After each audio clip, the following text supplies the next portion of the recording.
President. President, you are here. So it will be the president. And then what's the president? Where's the deputy president? Deputy president.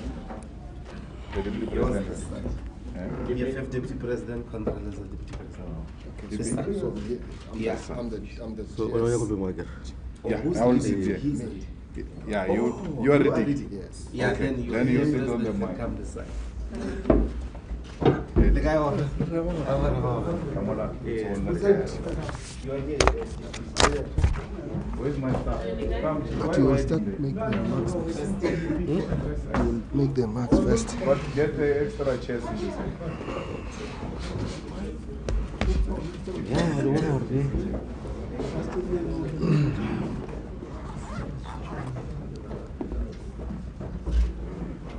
I'll feel color into the marks. Yeah, there's an extra chair there.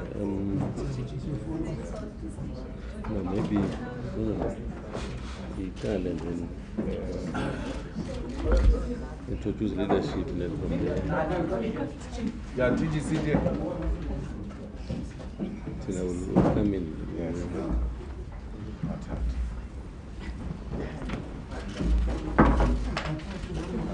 You are going to start. So you will read the statement and then we'll take the questions. We'll start with greeting though. I'm gonna greet and introduce the Yeah, you leadership. can do that. Yes. Yeah. I will give to you, you would introduce it. Then we'll start. All right. Arif, within. Within.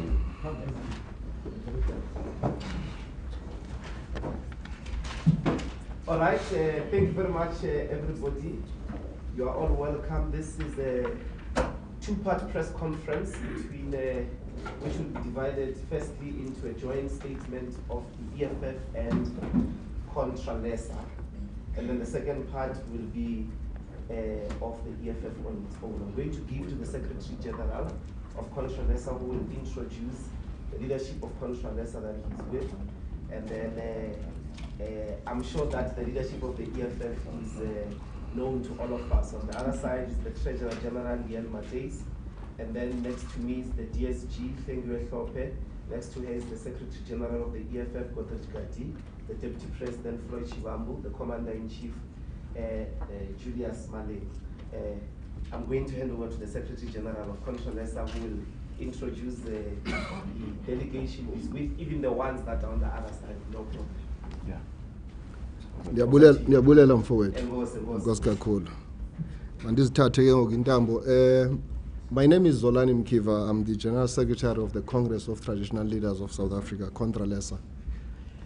On my immediate left is the President of Contralesa, Kgoshi Mathupa Mkwena. And on his left, we have the Deputy President of Contralesa, Kgosi Nyalala Pilane. We are also joined here by members of the National Executive Committee of Contralesa. We have Prince Manene Tabane in the front there, who is the chairperson of Contralesa in Gauteng and an NEC member.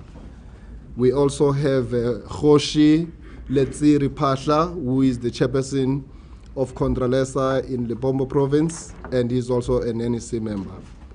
We have an NEC member from Mpumalanga province, Kosi Tugwana, who is sitting right in front of me.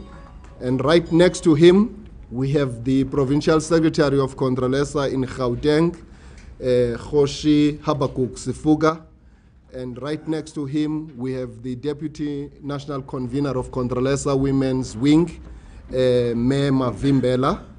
And on the right of Mema Vimbela, we have the chairperson of Contralesa in Mpumalanga province, who is also the NEC member, Nkosi Siphosezwe Mahlangu. It is my singular honor and privilege to be given the mandate to read this joint statement of Contralesa and EFF on this day, the 5th of July, 2018. Contralesa has undertaken an initiative to meet all progressive formations in South Africa with a view to engage them constructively on issues that relate to national interests of our country. Since its formation 5 years ago, The EFF leadership has met with countless organizations ranging from political parties, religious organizations, sporting bodies, foreign delegations, and cultural groups. It was in this context that on the 11th June 2018, the national leadership of Contralesa and the EFF officials held a historical meeting at the EFF headquarters. The two organizations discussed a wide range of issues with a primary focus on the land question, rural development, the institution of traditional leadership, the relevant legislative framework, and the 2019 elections. To our mutual and pleasant surprise, the two organizations found that they shared common ground and view on all these issues, and we have committed to work together in the next few months in work streams designed along the lines of these topics. Future announcements can be expected as we reach detailed consensus. On the land question, Contralesa and the EFF are in full agreement that Section 25 of the Constitution must be amended to allow for the expropriation of land without compensation. We do not buy into the narrative that Section 25, as it currently stands, with the market value being at the center of its compensation regime, can be a vehicle for a meaningful land redistribution program in our country. Contralesa and the EFF further agreed that the state should be the overall custodian of all South African land.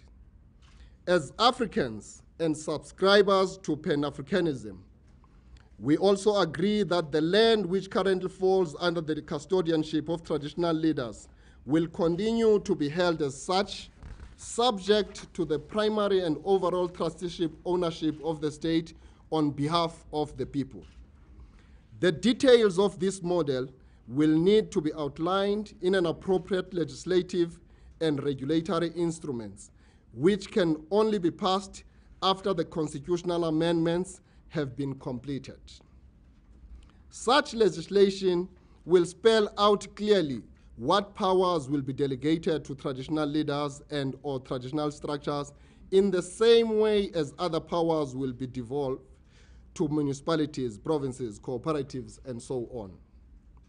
It was acknowledged that some of the current negative practices will need to be decisively dealt with in that legislative framework, including the abolition of duplication of titles for the same piece of land, bribery, and gender discrimination in the allocation of titles.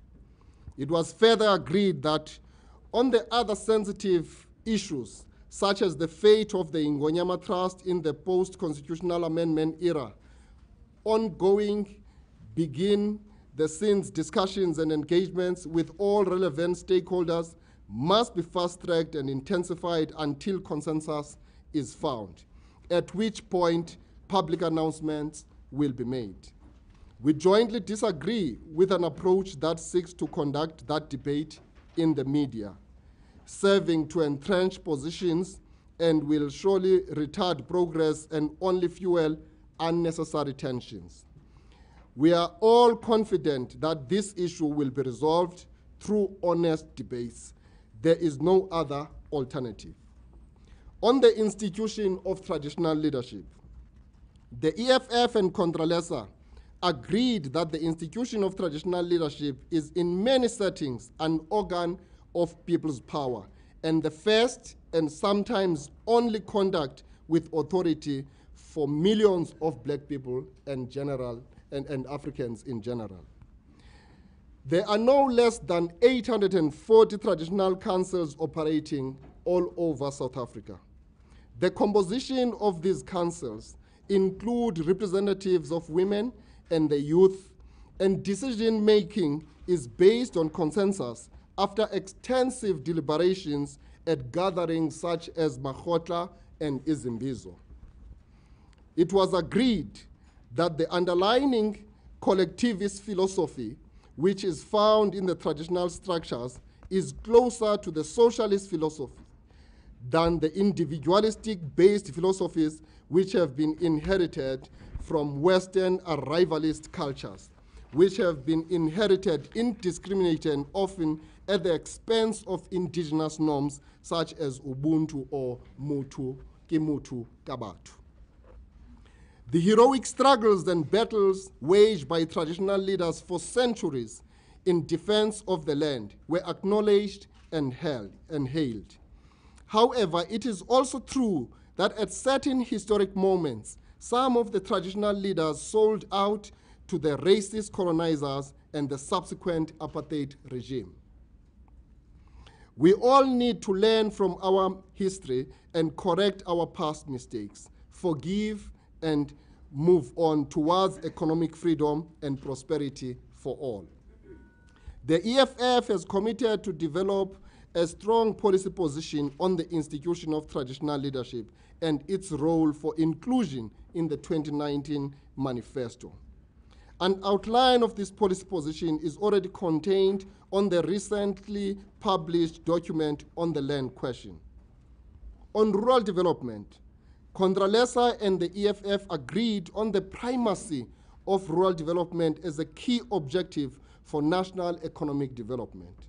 The starting point must be massive state investment in basic infrastructure, including roads, running clean water, and electrification and communications technology.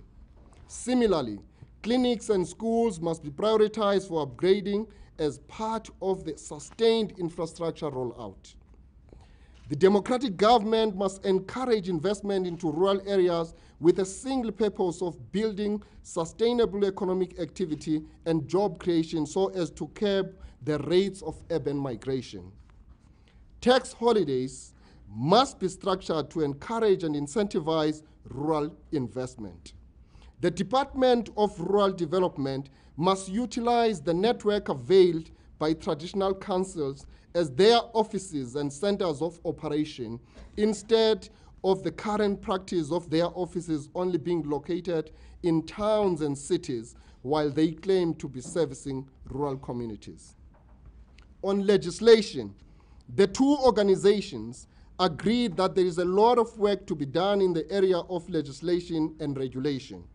The starting point is a complete overhaul of the inadequate Traditional Leadership and Government Framework Act 41 of 2003 and many other pieces of related current legislation. The working group on legislation will start its work shortly and fit in with the ongoing work of tabling various pieces of legislation by the EFF in various areas of concern, including, for example, insourcing of all state workers at local, provincial, and national levels. Insourcing of all state workers at local, provincial, and national level, we want to emphasize this point because it is a key point which has been communicated to us by the EFF leadership. One of the key areas of work for the work stream will involve clarifying the current confusion of failing to distinguish between land redistribution, agrarian reform, and land tenure. These are separate issues which arise in the broad debate on land, which must always be treated separately.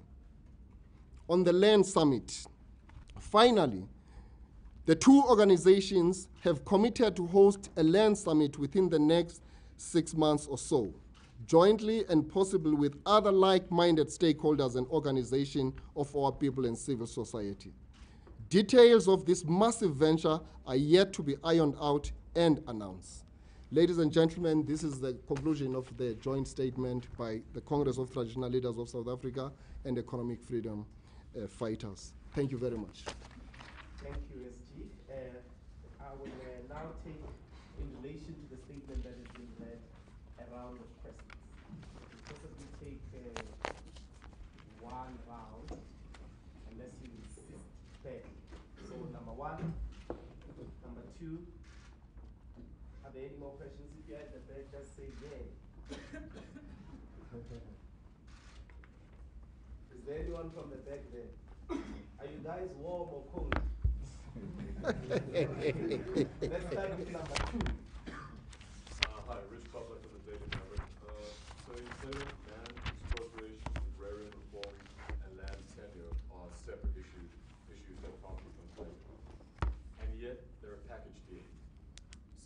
how is it that you as a collective are going to negotiate your ways through these issues that are very much interconnected, and traditional leadership structures as they stand right now definitely stand in the way of coherent land tenure, for instance? Number one. Mr. Data from Independent Media. Mr. Mkiva, I wanted to first ask you, when you say you discussed with the EFF the elections next year, does that directly or indirectly mean that somehow there would be some support coming from Contralesa and its constituencies regarding the mode of thinking about the EFF and other political parties, for example, as they go to the elections? Secondly, I'm sure you know that the king of the Zulu king would have voiced out his opposition to the scrapping of the Ingonyama Trust, and he has somehow even incited that it may lead to them calling for KZN to be an independent public. What is your mode of thinking about the standing of the Ingonyama Trust within the framework, of communal land ownership and the role of traditional leadership? And did you discuss that maybe as part of this engagement that we have with the EFF? Well, I will attempt to answer these questions, but obviously they're not directed to me alone. The leadership here will come in on both sides.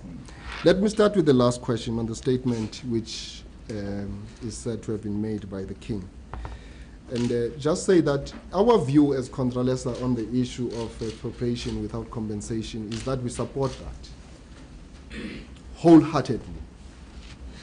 And we believe that Ingonyama Trust is an administrative instrument which has got its own problems. But however, the land under the administration of Ingonyama's Trust is the land under the hands of Africans. It's not stolen land. We want to make that very clear. It is the land under the administration of black people. And we are saying, and this is what we have said to the leadership of the EFF, that if there are issues at that level, we want to close the door and discuss amongst ourselves and Africans and deal with those problems right there.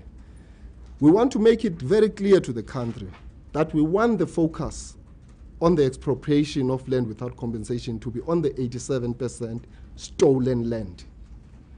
That is what the primary focus should be. And we must not confuse this discussion by diverting the focus now into the land that is already in the hands of Africans, because that land was never stolen. There may be problems in terms of how it is administered, and we will deal with that, like I said.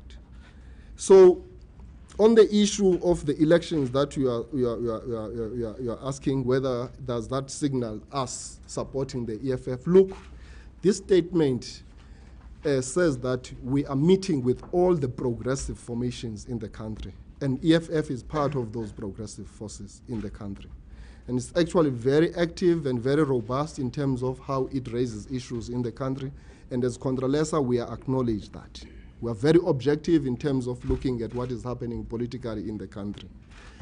Now, we have given EFF a challenge to say that we want you to have a policy on the institution of traditional leadership in South Africa, and we want that reflected in your own manifesto. Because in politics, anything is possible. We cannot fold our arms here and engage only on one side in terms of the political landscape of the country, and then we are surprised in 2019. And then we blame ourselves for not engaging our own people. The EFF is part and parcel of the African leadership of this country, and therefore as Contralesa, we will not sit back and not engage them, because we see them as a party that is growing. We see them as a party that in certain instances it is calling the shots, and therefore we are forced to engage with them, whether we like it or not. Then lastly, we don't want to confuse the issue of land in the country at the moment. We are saying let's deal with the first things first. Other issues will be dealt with in the legislation and the regulatory mechanisms that will flow from that. And therefore, as Contralesa, we don't want to be diverted to deal with distribution, agrarian reform, and all of that. The politicians will go into that detail. Our interest is that our land must be restored back to us. That's why we went to war to defend our land. And when we waged a struggle for liberation in the country, the primary factor for us was land. We were not fighting for a plebiscite. We wanted land. And the wealth is entrenched in the land. And therefore, land is the most important thing to us that reflects freedom. Without land, we are still not free. And then we must make it very clear that the land issue is very key and critical to us. Until our land is restored to us as the rightful owners, we'll stop at nothing. Thank you so much. Maybe our president would want to make an addition, and maybe the president of the EFF will also want to make it. Thank you very much, SG. What made us as Contralesa to be comfortable meeting with EFF, among other things, is that they have never, in any given platform, insulted our kings, queens, and traditional leaders by calling us village tinpoint dictators. Hence, we're comfortable. These are the true South Africans whom we are comfortable as Contralesa to associate ourselves with, and we're going to engage them. This is not the last time we're engaging EFF. It will continue. That's all I want to say. Unlike other people who are insulting Amakosi and so on, but they've never done that. There are issues where they've got some concerns about the institution of traditional leadership, but they've never called us names, even a single day. Therefore, I am happy to say we are comfortable. As the SG said, watch the space.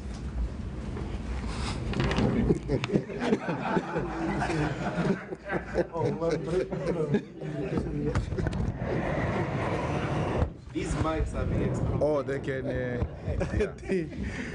Thanks. I think the other issue that we have to deal with, I think we have to clarify the context of Ingonyama Trust, and this is the issue which we raised with Contralesa. That so Ingonyama Trust is established in terms of Ingonyama Trust Act, which is an act of Parliament passed in 1994. It was signed into law on the 25th of April 1994, just 2 days before the general elections, by, I don't know whether it's called the former president, de Klerk. So it was part of those deals, and what happened is that 2.8 million hectares of land, which was under the administration of the KwaZulu homeland, was transferred, all of it, through that act to Ingonyama Trust, which is having the trustee as the king of the Zulu nation, Isilo Samabandla. So he's the sole trustee of that land. So what the Ingonyama Trust Board does currently is to lease that land to different people, purposes, for industrial purposes, for a variety of different purposes. And it's not a secret that Ingonyama Trust generates income out of leasing land to different people for residential purposes. So people pay annual rentals and industries pay annual rentals. I'm sure that in the latest report of Ingonyama Trust, they say that they generate about 100 million rands annually out of the Ingonyama Trust Board's control of the former KwaZulu Homeland Act. We do not know if that is consistent with the Constitution. That is why we say that instead of just rushing into an outright proclamation as the high-level panel did that it must be abolished, let us engage with Isilo. Let us sit down and talk about what should be the relationship of the royal family and the land, because if we were to altogether abolish the relationship of traditional leaders with the land, it means abolishing the institution itself. I don't think that should be the role of the EFF, to abolish traditional leadership in the African context. So that is the whole issue that we must then get to discuss in great detail of what happens. But also, I do not know why we are overreacting to the high-level panel report of which was led by former President Kgalema Motlanthe, because that was not a process that was done by elected representatives. It was conducted by people who were appointed by the Speaker of the National Assembly, and that report is not adopted by Parliament. It's a set of recommendations that have been written in a report. Parliament is still busy processing the high-level panel report in terms of what should be considered as a way forward.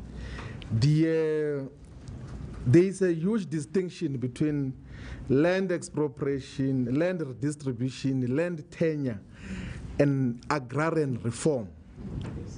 And that is what many people are beginning to confuse now, that what we are busy now with in the process of consultation is the land repossession, which will happen through expropriation of all South Africa's land to the custodianship of the state. And what you deal with thereafter is how then do you redistribute the land which is under the common custodianship of the state?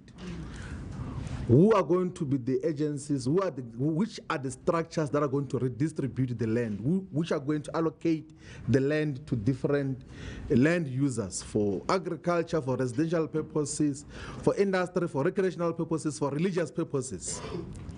Which is a separate issue. It actually even requires a separate law. And land tenure speaks to how then do you define security of tenure? Do you retain the current system of title deeds, where you say that this is a document that guarantees you security of tenure, that you are guaranteed that you are going to be in this land for this number of years, for 99 years, for 25 years, or forever? Do you have permission to dispose of that tenure to another person, as is the case now, which requires a separate law? And agrarian reform is about food production. So every time we speak about the reclamation of the land, people think that we're talking about agrarian reform. No, you can't take our farms. You can't take our farms. We're talking about the whole of South Africa. And then agrarian reform is the issue of how do we allocate farmland to individuals to produce food. At what scale do we allow the current system where you've got one individual who has got 5 million hectares of land alone, when the others do not have anything? Do you allow a situation where 80% of South Africa's food is produced by 100 farmers? That is the separate issue. And they control the price, they control everything else that happens there, which is a separate issue altogether. What we're busy with now is reclamation of South Africa's land to its rightful owners. And if we all agree that an elected government represents the people, then the state should be custodian of all South Africa's land. And then we'll talk to redistribution in terms of what should happen. So there must not be confusion in terms of those issues. And up front, we say to Contralesa that we do not think that traditional leaders' relationship to the land must be abolished. Even in the Redistribution Act that must be later on established, there must be a way of custodianship that under the overall custodianship of the state. That's what the statement says. And the key principles that we emphasized, which are in the statement, is that the traditional leaders must not allocate land to 2 people, the same piece of land to 2 people, which is the case now in many rural areas. And it must not use gender to discriminate people in terms of allocation of land, because in certain instances, women are not allowed to own land. And we say that should be abolished. So and there must not be nepotism as well, that the uncles and the cousins of the chiefs and kings are the ones who are given priority in terms of land allocation. There must be transparency, there must be consistency in terms of how that land is managed. And I think that in terms of those principles, we are finding each other, and we are then going to be able to move forward. But in terms of the issues of Ingonyama Trust is an issue that really does not need any call for war or any violence. Also, to elevate the high-level panel before it's even adopted by Parliament is too quick to rush into an issue which Parliament is seized with. I'm sure that because we're dealing with this issue of the constitutional review, we're going to look broadly into all issues that relate to land.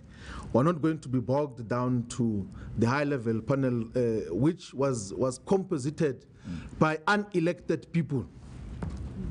Sure. Because former President Kgalema Motlanthe is not a public representative, he was not elected. Tito Mboweni was part of the panel, is not elected. Thulani Chifuta was part of the panel, they're not elected. They were appointed by the Speaker to check what other legislations can we consider to amend or repeal in order to make democracy function better. They made recommendations, and then of course we're going to look into them, and then we'll take a decision collectively as Parliament and in terms of what should happen. So I don't think that there's any need to panic around this issue, and there's no need to declare the cessation of any part of South Africa. We're a unitary state. Let us apply common and consistent rules to all of South Africa. Thank you.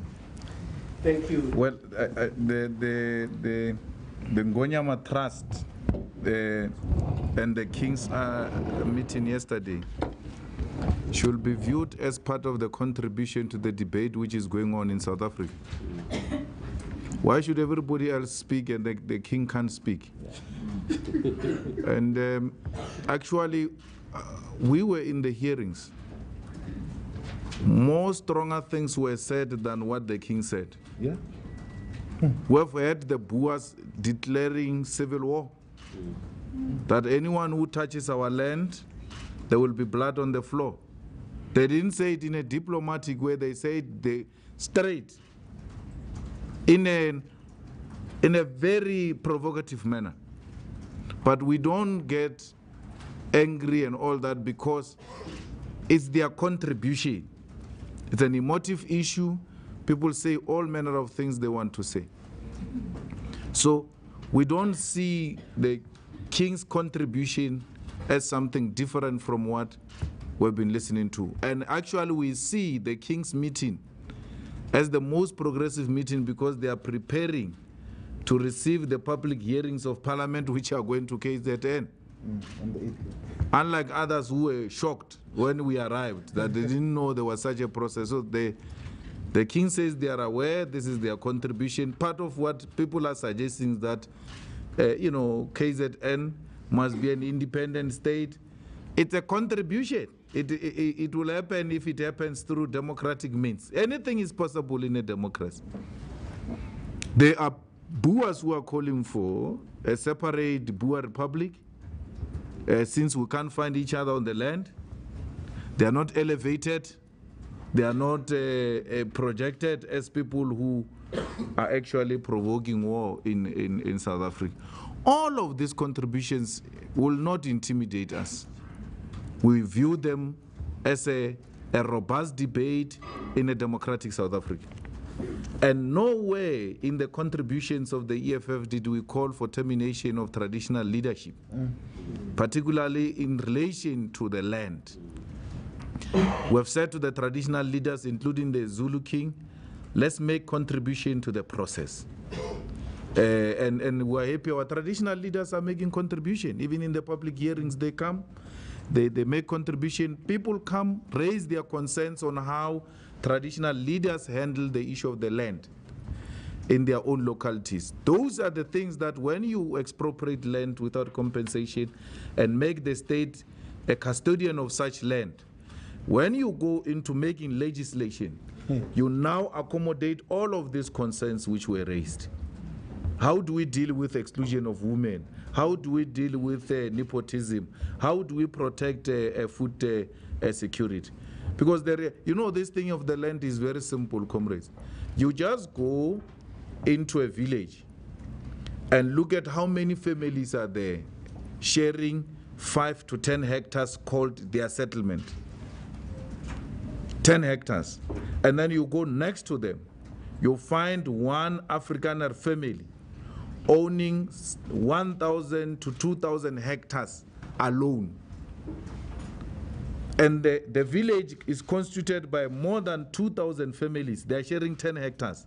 One family of an Afrikaner owns 2,000 hectares. And they only use 200 hectares of the 2,000 hectares they are owning. And then don't touch it. Don't do anything about it. Let these villagers continue to share the 10,000 hectares when one person owns 2,000 hectares. So it can be an acceptable practice. But what I find actually more problematic is that when we speak about racism in this country, people say all manner of things. But I'm still to see a white person who supports expropriation of land without compensation. I just need one. So this thing that actually the division is a class division in South Africa is not true. Because even the poorest white person who doesn't have a land, who has got nothing, you pick up that person at the robots and say, what is your view about land expropriation? No, leave the land alone. The poorest white person. So in South Africa, we are still to deal with class divisions. At the core of our divisions is racism. That even the white hobo can't imagine black people owning a land, and it will collapse the economy. Because the way you are so dirty, everything you touch, you dirty it. That's what they say about us, that will collapse the economy. That everyone else will go. That was Zimbabwe. But that which we are doing now, I'm still to see a person who's going to show us that this was done in Zimbabwe, that we're doing here. It has never been done in Zimbabwe. The consultations brought involvement of everybody and allowing those who own the land to come to our meetings and insult you. It has never happened in Zimbabwe. And then that should give you comfort that our process is completely different from the Zimbabwean process. It's a completely different process. Stop sensationalizing, stop being alarmist, allow democracy to play its own role. So with regard to the land, I think that is what we want to say. There is no food security which is going to be disrupted here. Not at all. Who are we to go into a farm that is producing food for us and say, no, you must cease operations, and then we are taking over? The ordinary people actually told us on the ground that these whites, when you buy land from them, you give them millions. They put stones in the borehole. They damage them. That's why when you come back and say, we've given you the land, you don't do anything with the land, they say, we didn't find anything functioning here. Before you paid them, everything was functioning here. After you paid them and we took over, everything collapsed. They poisoned the land. They take our millions and still poison the land. They take our millions and break the boreholes. So why would we want to engage in a risky process like that? All we are saying is that we want the land to be democratized. The ownership of the land in South Africa must be reflective of the demographics in South Africa. In Tubats, there in Skukuni, when you go to that area where there is chrome, where they said people were doing illegal chrome, before the state and big capital attacked them, just go and see what those people did with illegal chrome. In Skukuni, in the village, people were taking chrome because that chrome is just here. They just use a TLB. They don't use any sophisticated method to take out the chrome and sell it to whoever wants to buy it. Go and see what those people have done with that money they were getting from that chrome. You don't need a research. Just go and stand outside there. Those people have built houses, big houses for themselves out of that money of the chrome. They've changed their rural life out of that money of the chrome. Now they stopped them. When the EFF tried to intervene, that thing is owned by Samanco. Then Samanco says, no, this is our land. We've got the permit. So I asked them, what are you doing with this land? Because there's no activity here. People found an empty land, they are using it to feed themselves. They said, no, we're going to start mining here after 30 years. So I'm saying to them, but people are not going to eat after 30 years. People want to eat now. Why is Samanco and the people not coming together? Since Samanco realized these people are using this land to feed themselves, and the department coming together to try and find a workable solution which will continue to feed the people in that part of the land without any go-between. Directly the people must be helped to continue mining the chrome and don't damage the land. They will damage the land if we don't help them. They will damage the environment if we don't help them that, no, this is how you go about it. But they've demonstrated that that land can benefit them now, and they've benefited out of it. So what do we say about those people who have demonstrated that this land can feed us? What do we say about the people who are saying we've got the tools to work the land to produce food for ourselves? A white man owns a huge farm, doesn't have sufficient cattle to graze on that land. Here are the poor communities. They've got cattle. When they are found in the farm of a white person who doesn't have cattle, who doesn't use that land for anything, they are either killed or they are arrested.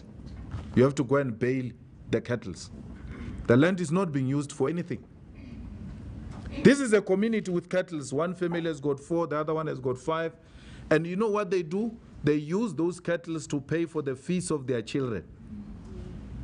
Every January, all those who live in rural areas know that big trucks go into those villages to go and buy because it's a selling season. Why are they selling in January? They must take their kids to school. They are denied that. They are denied that by people who say, if you take this land, there will be war. So what should happen to these communities which don't have the land where their cattle can go and graze? That's what we're seeking to address. These are the people who are not looking for RDPs. Because the counter argument is that, no, give us title deeds. Give the people title deeds. Give the people to own their RDPs. Our people don't want RDPs. RDPs to do what with RDPs? Cattle can't graze in an RDP. We want productive land for our people. Thank you, President. Yeah. Let's take one last round for this session. See if, okay, in that case. There. Is there? Okay, okay, yes, you should, bro. Yes, Mr. Malema, as an EFF, do you have any program or the strategy to teach the food processing or food manufacturing for ordinary people they might need when they enter the land? Yes, President. They don't need any teaching. They are producing now in their small yards now. They use tires to produce in their small yards now. Of course, we will professionalize it.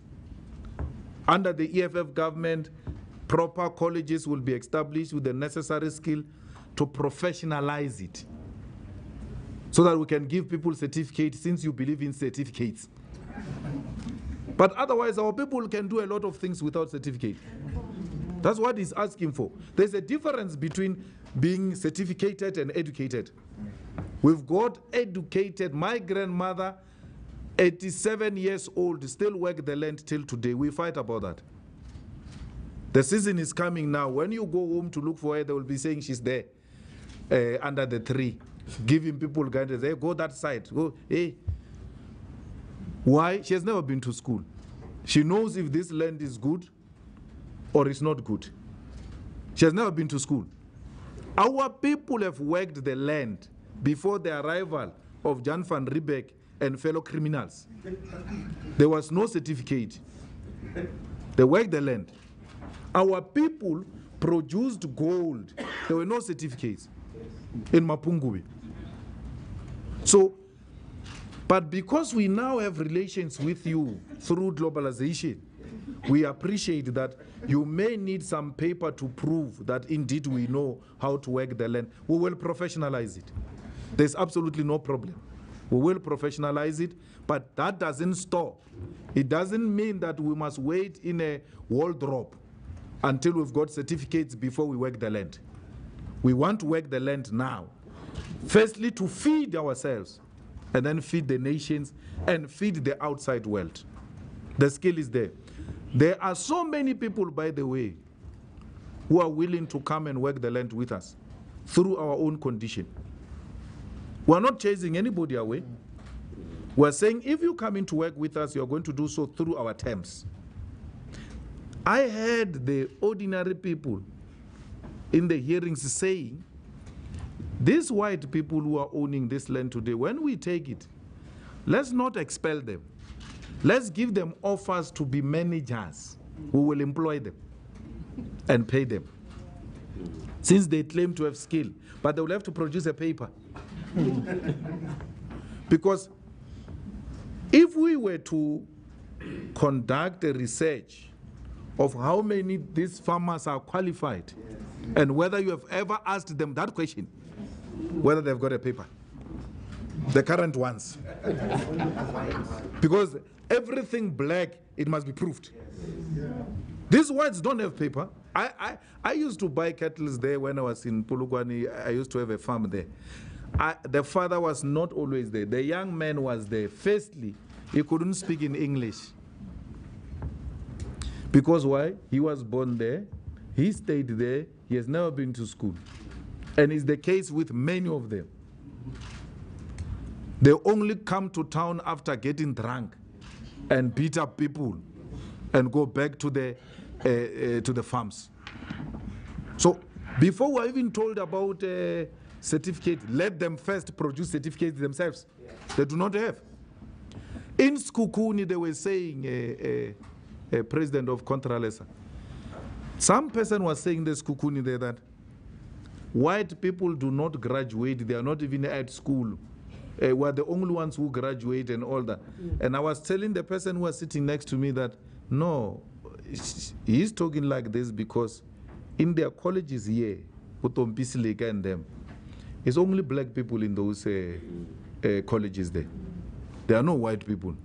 Yet there are white people in the farms there. But the people in the schools, it's only black Africans. So these black Africans, since they don't see fellow students in their colleges, they thought, these whites don't go to school to do this thing of agriculture, we're the only ones. And they say, no, because we're the only ones who graduate there. We must be the ones who have the land because these whites don't graduate there. We don't even know where they graduate. So those colleges, agricultural colleges in the villages there, do not have white students. It's only black students who must prove through a paper that they can do this thing. So we're part of the globe. In the EFF, we embrace education. We love education. We encourage our people to go to school. We will take them to school to produce certificates to prove that they can work the land. We have no problem with that. But despite that certificate, they will still work the land. Because it is their land, they don't have to prove to anyone that they've got a certificate to work it. They are working it now. They may not produce at a bigger scale because there are no opportunities. 100 people producing food for millions of people. As a result, they manipulate food prices. Food is very expensive in South Africa. Food is very expensive because the food production is in the hands of the few and they manipulate it. Let's expand it. We are not going, you can't give food producing farm to Malema who knows nothing about food production. These Africans, these blacks, who are going to be assigned the responsibility of broadening the food production, they themselves will have to prove to our own state, the owner of the land, that they will use this land effectively. And if they fail, because we are the owners of the land, we will go and take it and give to other people who will use it. That's why we want the state to have power over the land. So that if you don't use it for intended purpose, and as a result you starve our economy, we must have the right to take it and give it to somebody else without compensation, because it's our land. So now we can't do it. Even farmers who are not using productive farms to produce, we can't take their farms because we are going to be told you will be taken to court. And it has to start at magistrate level. Magistrate must say, I'm not competent enough to deal with this. It must go to regional level. Regional magistrate court says, no, it's not my level. It must go to high court. Then the high court must rule against us. Then we must do an appeal. The same high court put 3 judges to listen to it, and then they don't listen to it properly. Then we are aggrieved. We go to the Supreme Court of Appeal, and then we fail at the Supreme Court of Appeal. We must go to the Constitutional Court. By the time you finish, it's 5 years before you even expropriate 10 hectares. That's what they want to do. That's why they say the current constitution allows it. Why? They want to lock you up in that process of appeals so that you can't do anything. So if the current constitution allows it and we are saying it doesn't allow it, since we agree, let's make it clear, more clearer, so that there is no confusion around it, and no one can be dragging us to courts and the courts and the courts when we take the land without compensation. Yeah, wait. Some of them may not. I thought we have expropriated them as well. They might be in the appeals court.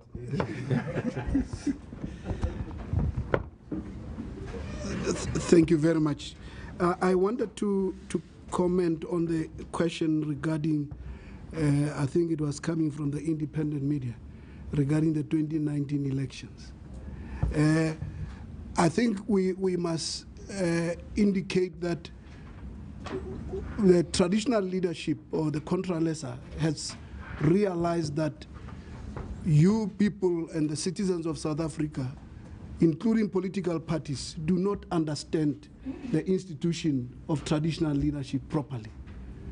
Hence our view that we should engage all the stakeholders or political parties so that they understand our position, we understand how they view us, and we can start to engage.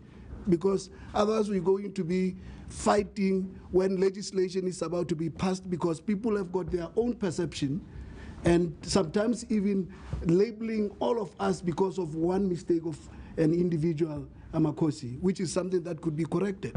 So it is therefore important for us, and this is democracy in action, to engage all the political parties and find out what they understand about us or about the institution, which is something that is still lacking.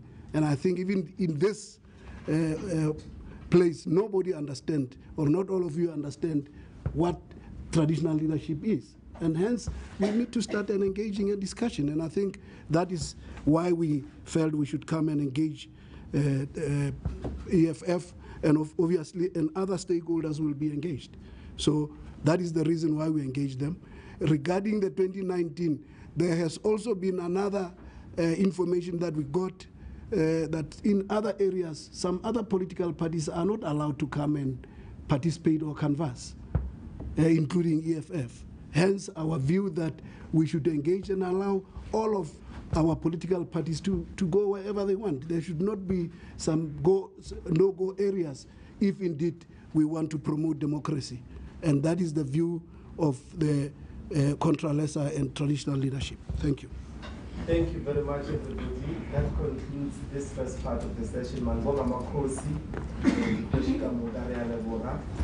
Secretary General of the EFF will lead the delegation of Contralesa to the destination.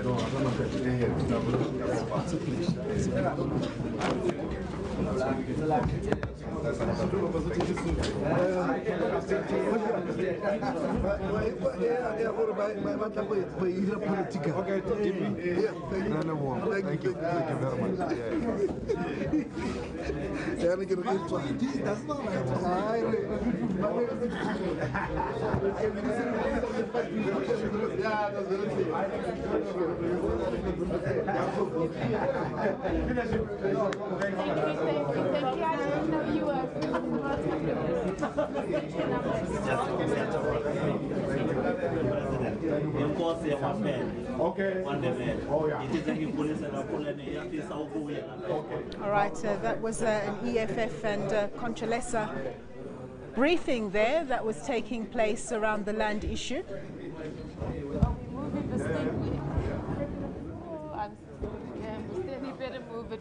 All right, so yeah, that was a briefing that was taking place by the EFF, and it looks set to continue. They were briefing us with Contralesa there on the land issue. But let's go back to that briefing. They're going to be talking about SARS and other issues. The Commander-in-Chief to EFF statement, and then we'll take questions in relation to that after. Commander-in-Chief. Thank you very much, members of the media, officials of the EFF, fellow South Africans. We are proud to announce that we shall mark our 5th year anniversary at CISA Dukashe Stadium in Mdantsane, Buffalo City, in the Eastern Cape. We invite all South Africans to yet another festival of the poor as we mark 5 years of unbroken commitment to the economic freedom struggle. Nothing indicates organizational seriousness than passing the test of time in both our staying power and constant massive growth. The EFF is proving to be a reliable force that many of our landless, unemployed, and poor people can pin their hopes on for a better future. This is despite the reality that our country continues to be on a downward slope, with the center not holding, and bankruptcy of ideas on how to make the economy work. The government of the day is failing to regain the moral high ground following the years of Zupta corruption. It is also failing to provide an inspiring vision about economic development, particularly for the poor and the landless majority. Since his inauguration as President of the Republic, Ramaphosa has not said anything new, anything novel, or given any brilliant plan on how he is going to change the lives of South Africans. There is no single sign that under this government, the country will escape the long years of stagnation, high levels of unemployment, poverty, and inequality. On land expropriation public hearings, due to the EFF motion on the amendment of the Constitution to allow the expropriation of land without compensation, thousands of our people are having their say in the subsequent Parliament public hearings.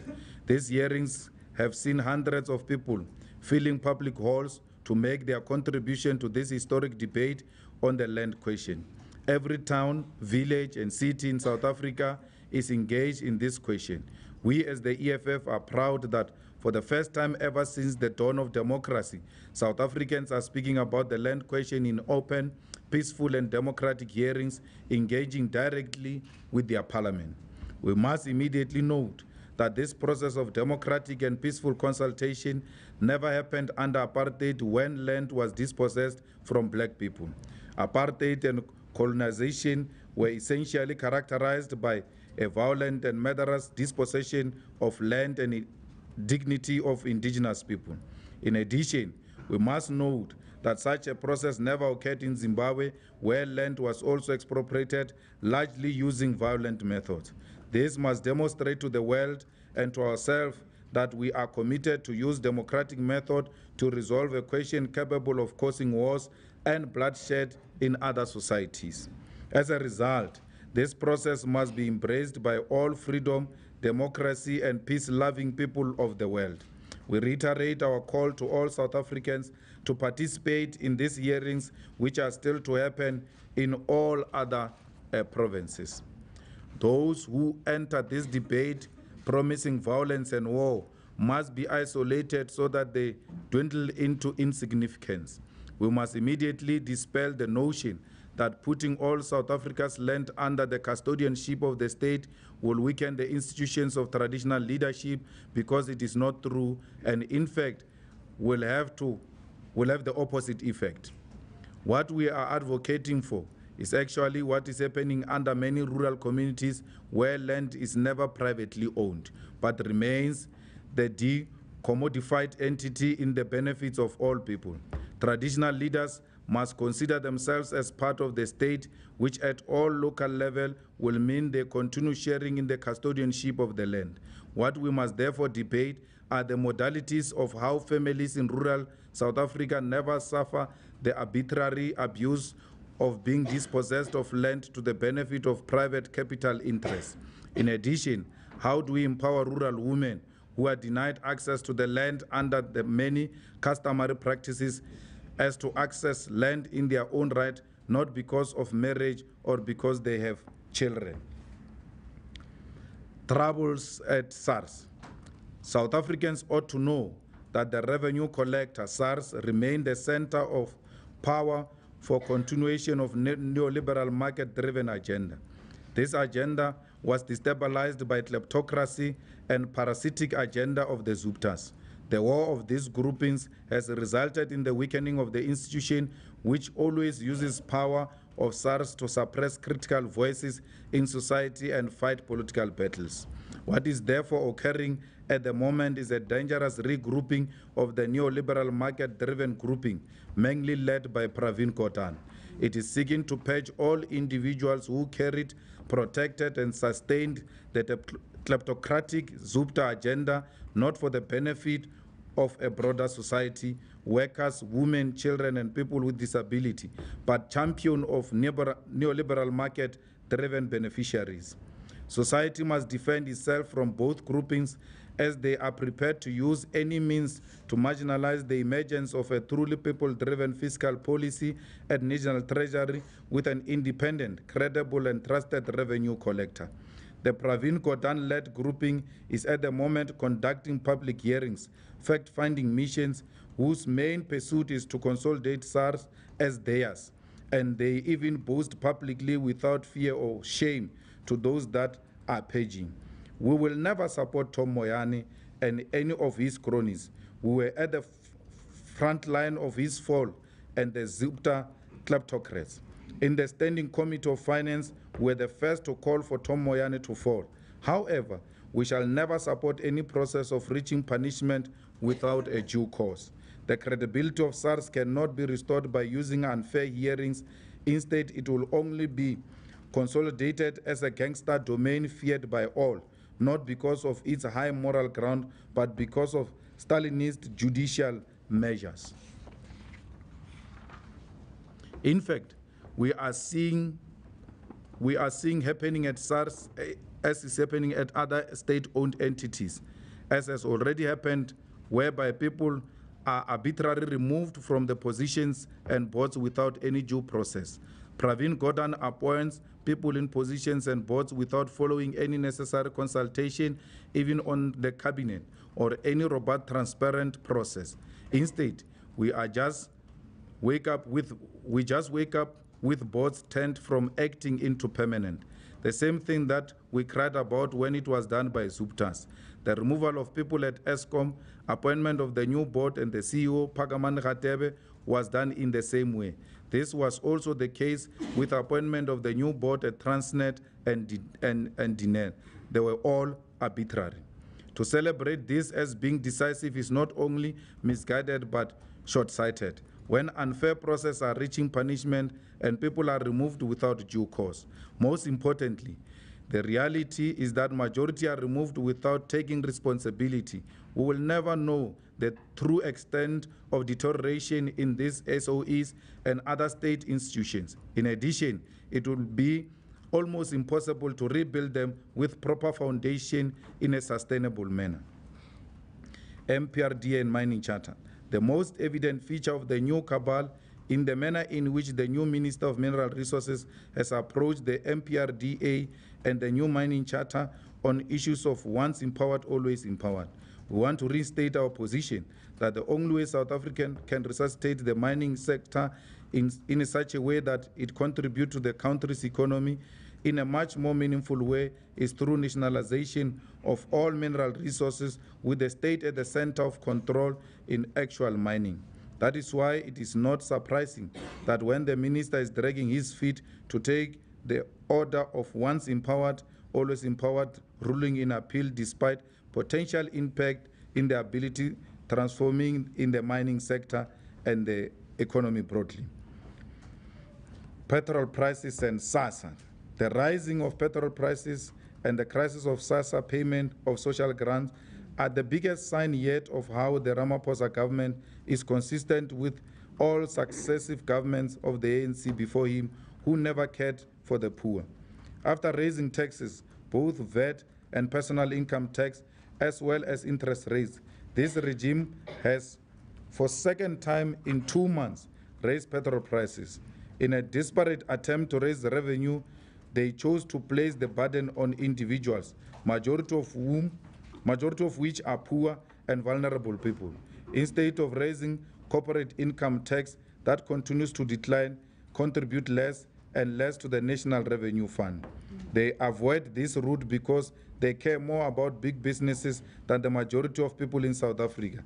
By raising petrol prices after all other taxes on individuals, the Ramaphosa government is doing everything in its power to milk the poor of their last cent. We call on the people of South Africa to reject Ramaphosa and the ANC by voting them out of power in 2019. The rising of petrol prices has undermined the already futile minimum wage, as well as increases on social grants and pensions. Over 17 million fellow South Africans depend on social grants for their livelihoods. Since Sunday, thousands of destitute old men and women, the disabled, the orphaned, and all those who depend on social grants for their livelihoods have been struggling to access grants through their designated pay points.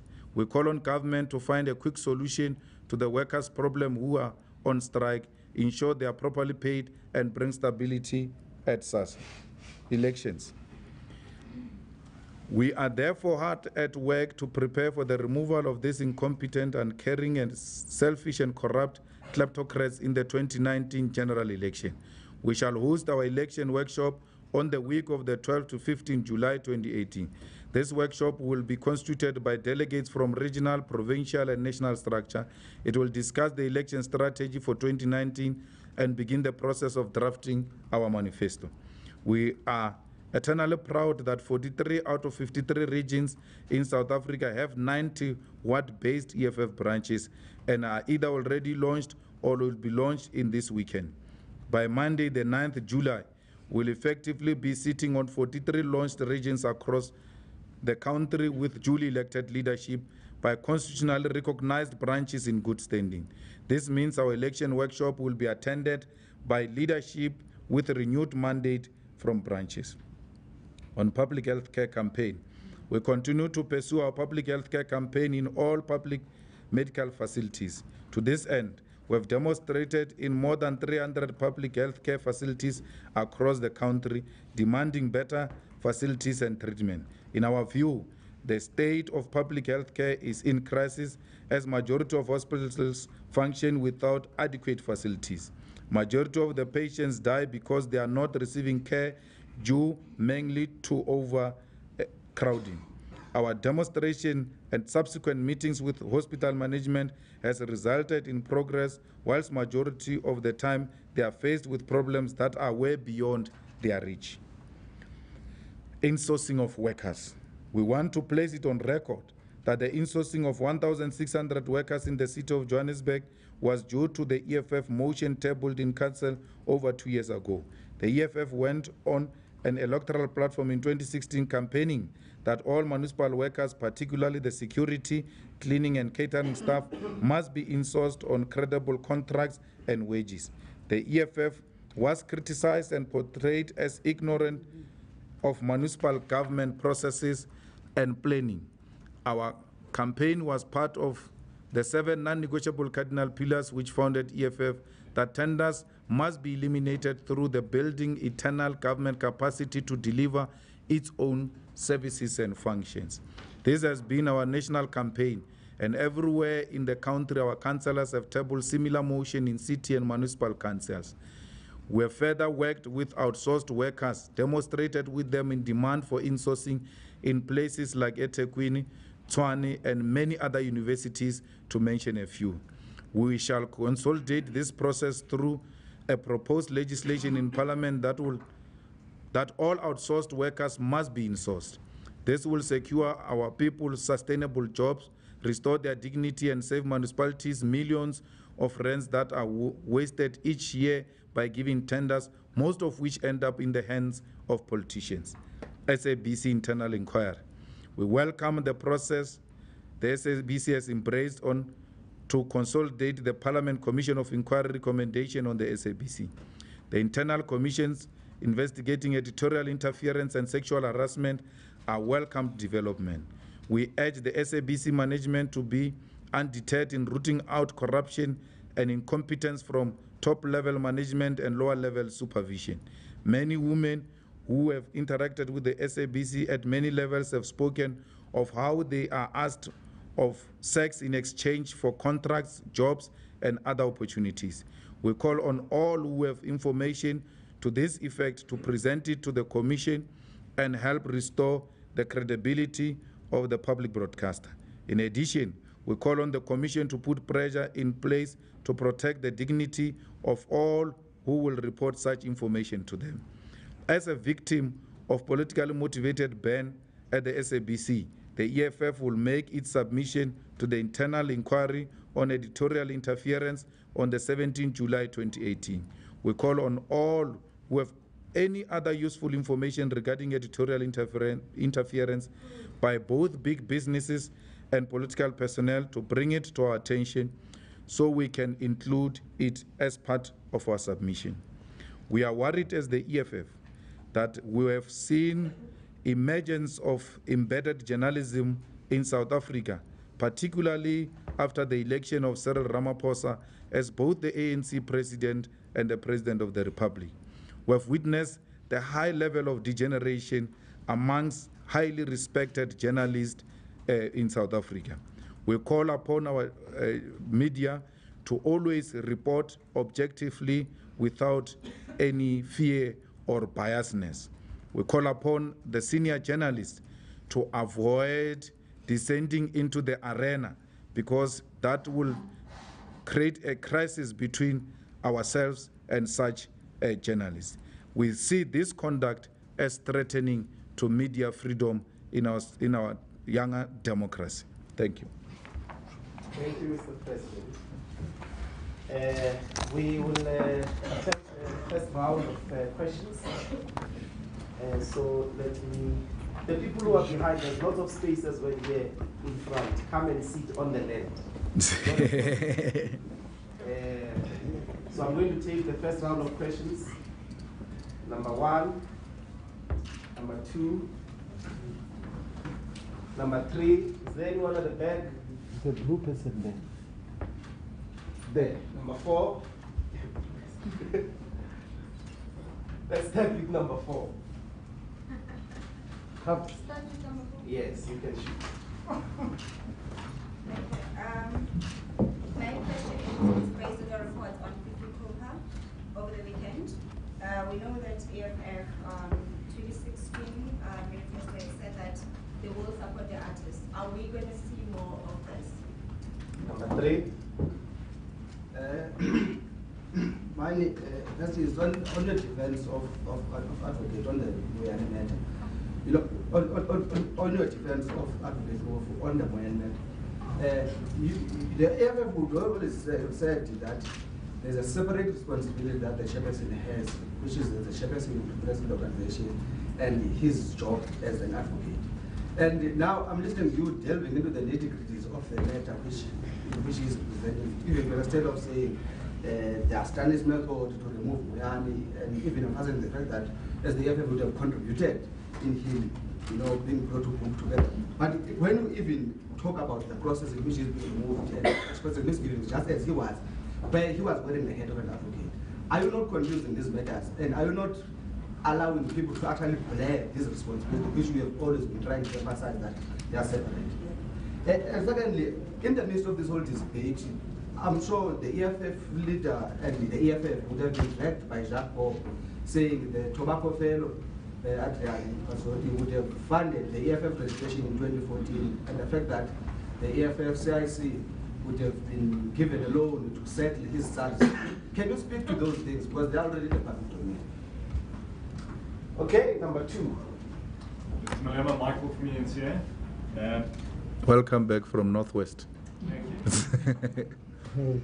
The ANC has said that they don't want to be treated, they want greater media coverage, and they don't want to be treated like the 6% party that the EFF is. They believe that the EFF gets too much media coverage.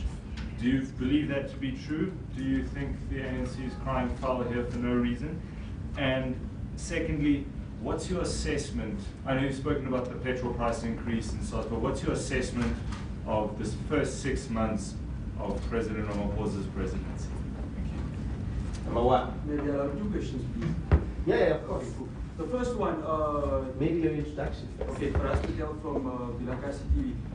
Number one, you spoke obviously about agriculture and the expropriation of the land. I want to find out, is it the same manifesto or policy the EFF is using in terms of natural resources like your gold, diamond, and platinum? Like what the CIC said with regards to the nationalization of mines.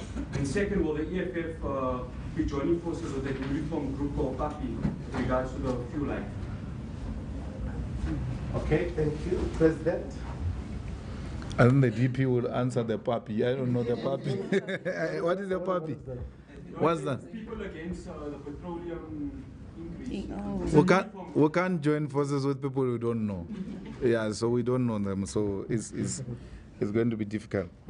Expropriation of land without compensation is the cardinal pillar number 1, followed by nationalization of mines, banks, and other strategic sectors of the economy. So we want the mines nationalized, we want the gold nationalized, we want the platinum, all the minerals and the natural resources of this country must be nationalized. We want the state-owned banks so that our people who are denied access to those types of loans and facilities by commercial banks to have those access through the state-owned bank. Well, the ANC is in crisis, and they think that they are losing elections because they are not getting sufficient media coverage, and that diagnosis is wrong. And there's no EFF which is covered a lot. You know why? The EFF has got many activities. ANC has got no activities. And the media is not going to cover Zizi Godwa in his kitchen. He has to be on the ground. I mean, Zizi Godwa is the spokesperson of the ANC, effectively. That Pulemabe is useless. I don't even want to talk about him. Because Zizi is the one who's running the show. Why was Zizi making a submission at the SABC to start with, if there is a capable spokesperson who has got self-confidence and doesn't suffer from inferiority complex? So Zizi is the one that is complaining about the EFF. Let him go to the ground and stop his elitist tendencies. The media covers people who are sweating on the ground. It's not going to go into Zizi's bedroom and look at his activities. No.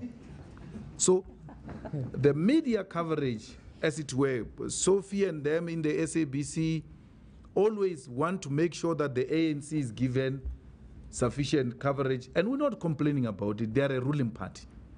If the EFF wants to be covered the same way the ANC is covered, it must win elections. We are covered proportionally.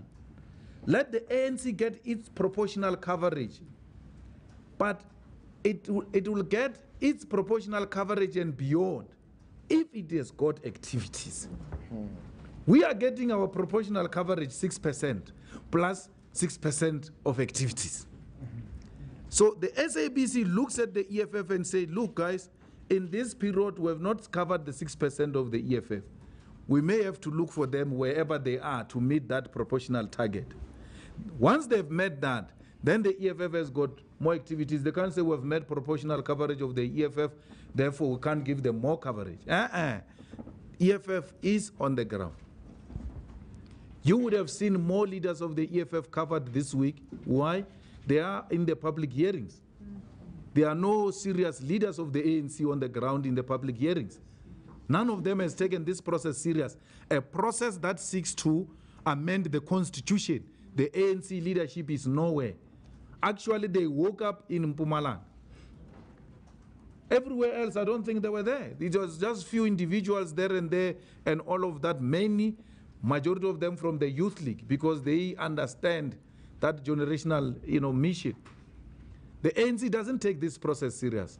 As a result, the journalists who are there, every break, every after session in the evening, they approach us and say, what do you think? What's our comment about this and that? Then we give them the comments. They won't go anywhere to ANC because it's not there. So I'm not going to drag Zizi Gordhan and say, come here, you must be covered so that we can be covered. Their non-activities is the one that leads to the decline. I was saying to Mbalula the other time, me and Mbalula were friends. Don't never mind us fighting in public. We fight and still talk. I said to Mbalula, the ANC is no longer having activists. And he says to me, why? I say, I come from an MLO hearing. It was extremely cold. Extremely cold. No aircon, no nothing. And an activist would have picked up that and realized we need to get some person who provides us catering here all the time in the municipality to bring us, as part of the contribution to the debate, gas heaters. You don't need a resolution. You can't say we can't have gas heaters here because Nazareth did not resolve on the... That's what non-activists think. They always operate on the basis of resolutions. But an activist reads the environment and say, you know, we need this type of intervention. There are no longer activities in the ANC. There are no longer activists in the ANC. They are all leaders.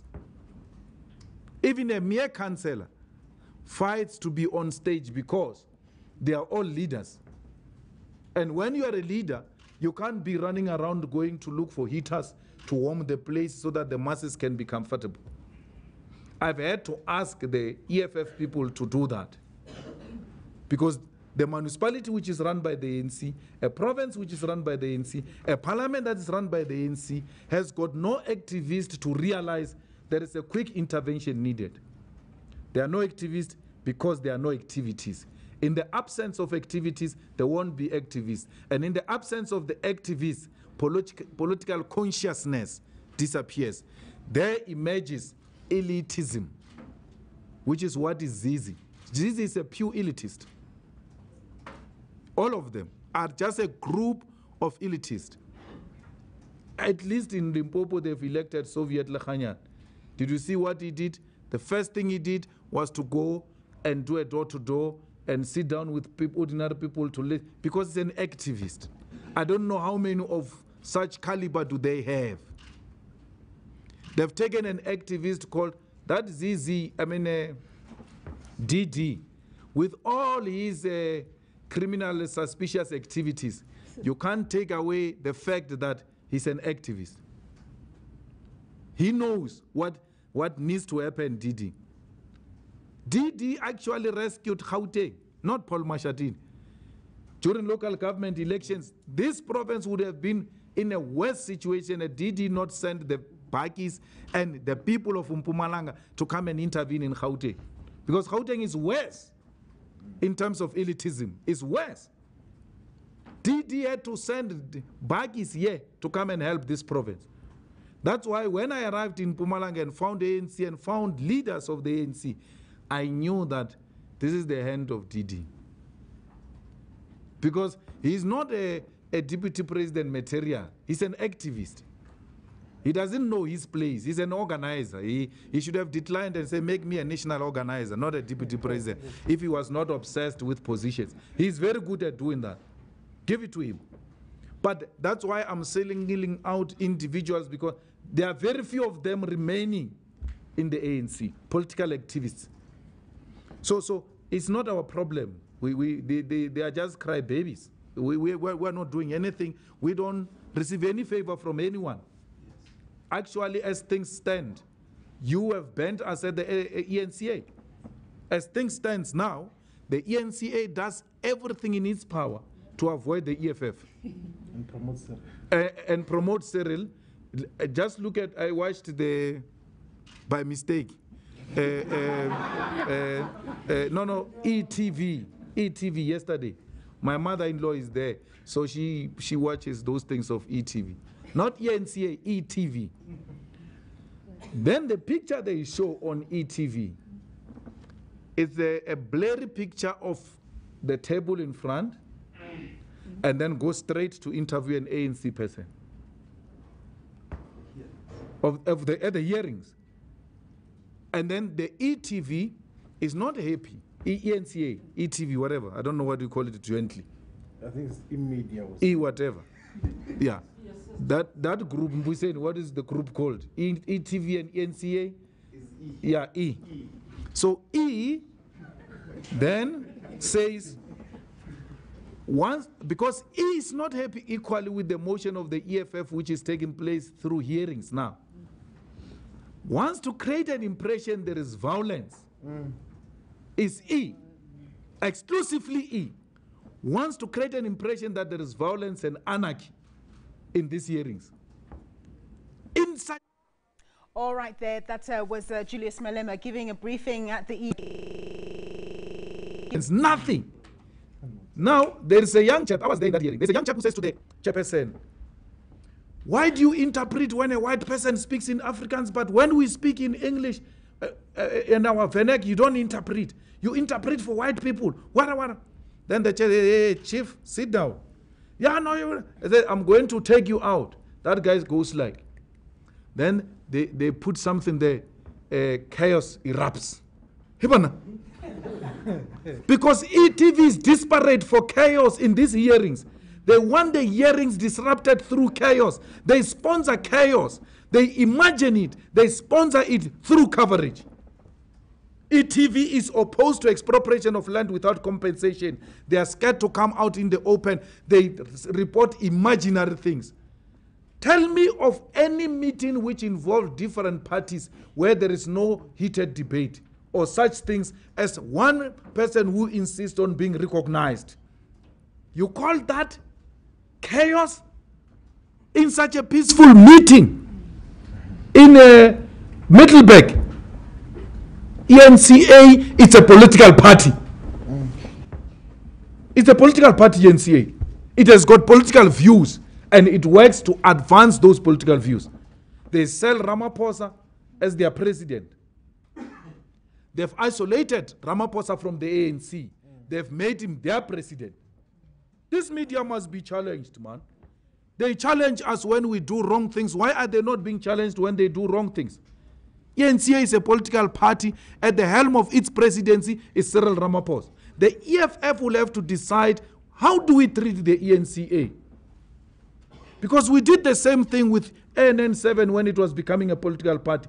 We have to come up with a decision, whether we continue to interact with these people or not. And if we interact with them, what is our relationship with them? They've cut out the EFF completely. Why? Because the EFF is challenging their president. They are pushing Cyril Ramaphosa through our throats. And anyone who shows the weakness in Cyril Ramaphosa is a problem. So there's never been a chaos whatsoever in this. So we're not receiving any favor from anyone. No one. And ladies and gentlemen, we require no favor. Yeah. We don't want any favor from. If we do wrong things, report them. Eh? If we manhandle a journalist in parliament, report it. We seek no favor, nothing. If we don't pay our taxes, report it. Yes. We never engage with any of you in the debriefing at night to say this is how the angle you need to take. I think we're the only party which doesn't do that. We don't have media networking sessions or drinking sessions with journalists. None of you can claim that. Not a single one of you can claim that. Why? Because we seek no favor from any single journalist. No one. So the ANC is claiming when it says we receive favor from SABC. Aha, whether they like it or not, we're going to be covered by SABC. We're in parliament. They were excluding us, saying we're not in parliament. That's why we're not. Well, hey, now we're in parliament. We're going to be covered. Whether Zizi likes it or not, you will have to take a serious medication because the high blood is going to rise every time they see us on TV. We are unavoidable. They can't avoid us, whether they like it or not.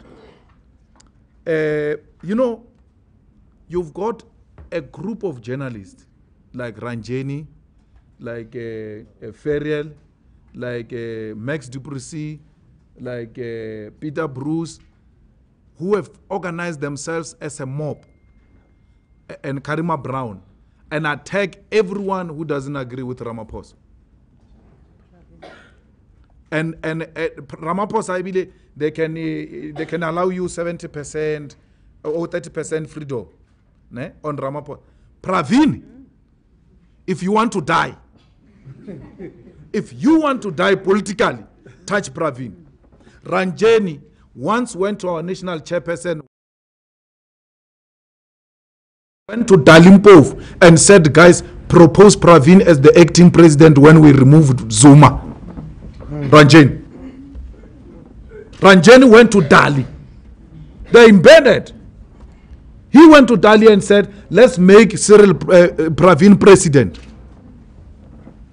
Let's make Pravin president, because Pravin, that time when we're saying we support Pravin, she was confusing us to be thinking we're in their faction or something. I thought she was going to come here so I can tell her directly, yeah. Ranjeni went, a journalist, a senior journalist, went to Dalimpov and said, guys, why are you not proposing Pravin Gordhan as the acting president until 2019? You dare touch Pravin, you will know who Ranjeni is. I became corrupt in this country the day I challenged Pravin's appointment. When I said to Zuma, why do you keep on appointing the minorities into the economic cluster to the exclusion of black Africans? That day, I was declared an enemy. And stupid enough, I had my own problems of SARS. That's where they got me. Because they called me to a meeting. They called me to a meeting after I said that and exposing the rogue unit. They said, no, let's come, let's discuss this rogue unit and the concerns you have on SARS. Called me to a meeting. When I arrived there, Pillay was sitting there, Makashule was sitting there, Van Lochenberg was there. We spoke those politics. When they finished, they called me aside and said, we hear you. Here is the bill, Baba. I was never given that bill before I challenged Pravin. The reason I'm telling you this is because I want to tell you what those people do. Pravin and his group. So everybody who challenges them, they go with your scandal to you and say, here is your story. And then after they tell you your story, they don't report it anywhere. It's your secret between them and you. Because in that meeting they say to me, no, we can solve this tax issue. They're not telling me, don't stop saying what you are saying, we can solve it. They say, no, don't worry, we can solve it. There's no problem. That's why these commissions of inquiry, we must be called, some of us there, to go and give evidence there. That SARS is used as a political weapon. We can solve it. But because some of us are requiring, I didn't stop talking, but you see, that's how my taxes ended in your desk. They wanted to sequestrate me. But no one asked the question, how many people owe SARS? And for how long have they been owing SARS? To get Malema singled out and quickly dealt with like this. At a time when they wanted to sequestrate me, there were almost 3 million people owing SARS, who have been owing it for the longest time. There was never an attempt on them to be sequestrated. Never. Now, Floyd goes and challenges Momo. He touches the untouchable, right? After he challenges Momo, the mob comes and attacks Floyd without even hearing what Floyd said. They attack Floyd. When the facts are put forward, they are in denial. They don't want to accept the fact. Before that day, before the day could end the following day, Floyd gets a tip-off that the acting SARS commissioner has approached SARS people and said, find anything on the leadership of the EFF. Find anything on the leadership of the EFF. They said, why? He says, no, the powers that be said we need to find something. Then I said to Floyd, get me the phone of the acting SARS commissioner. Because I wanted to tell him one thing and one thing only. Don't use SARS to settle political scores. Don't use SARS to settle political scores. That week it didn't end. Floyd got an inquiry from SARS formally. For 2009. 2009. And SARS people have been helping all of us in parliament. Then Floyd says to the same person who calls him of SARS, says, no, put it in writing because you are the one who was helping me when I entered parliament. Why didn't you bring the 2009 to my attention if there was a problem? Why now? I've not received anything. Let me tell you now, I don't owe SARS anything. I've finished my debt with SARS. I'm clean. They can't do anything to me. And if they want me, they must come directly. I've defeated them before, I'll defeat them again. I don't want anything from them. I'm not speaking because I'm not attacking SARS or finance because I've got anything against me personally.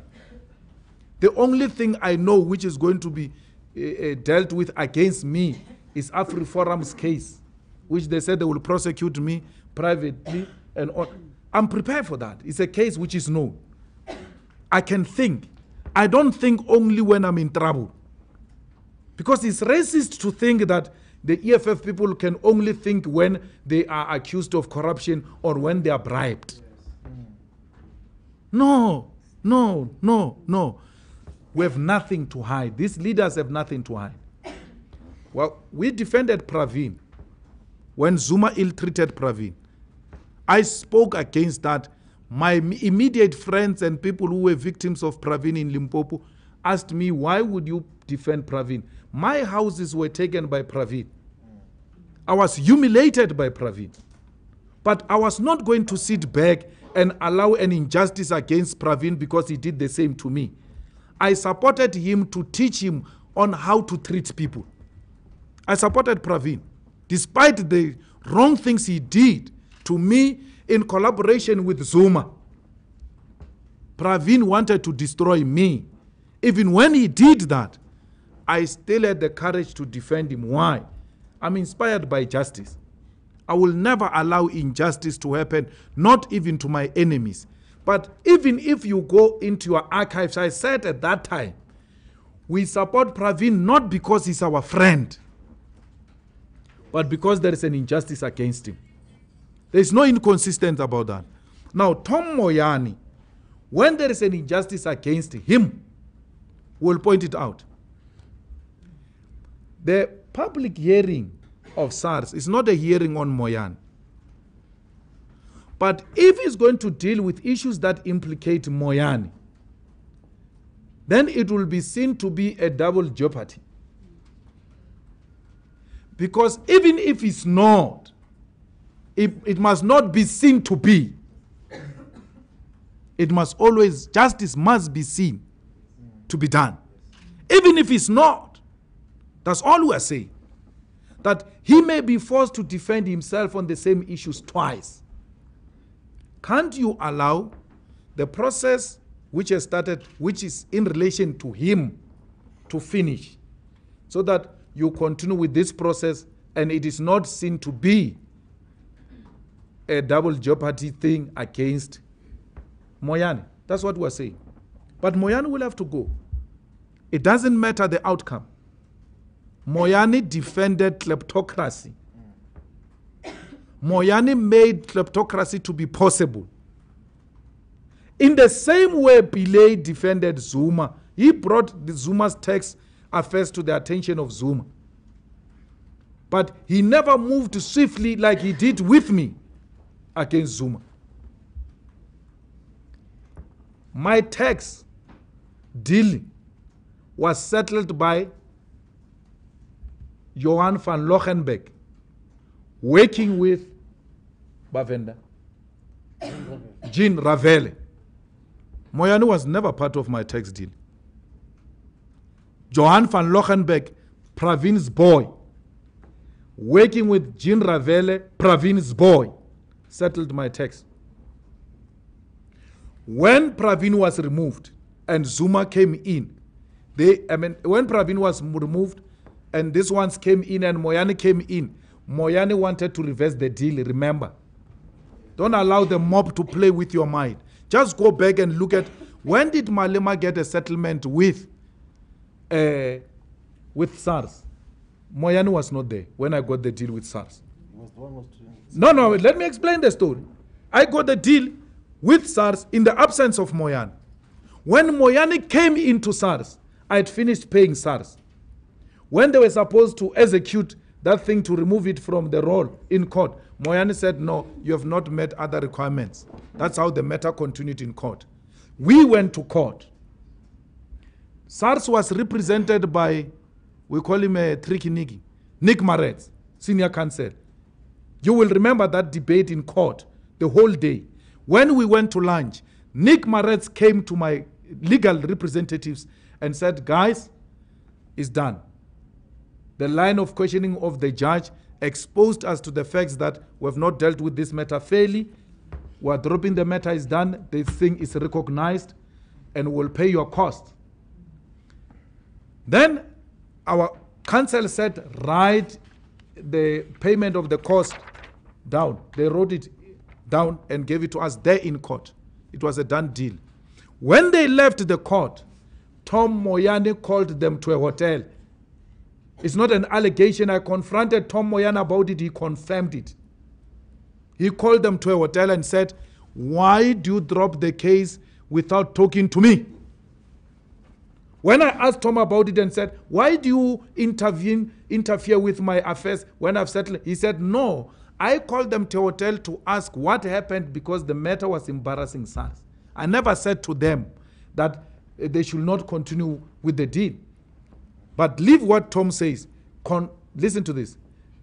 Tom called them. He confirms he called them. You can call Tom Moyane, he will tell you. He told me that he called them to the hotel and they told me underground that he said to us, this thing that we have reached in court is not going to work. That's Tom Moyane against me. Now. So Tom left. Tom got suspended. I then went to SARS and said, I'm going to take you to court. We've got a settlement. I've paid you every cent we've agreed on, and that's it.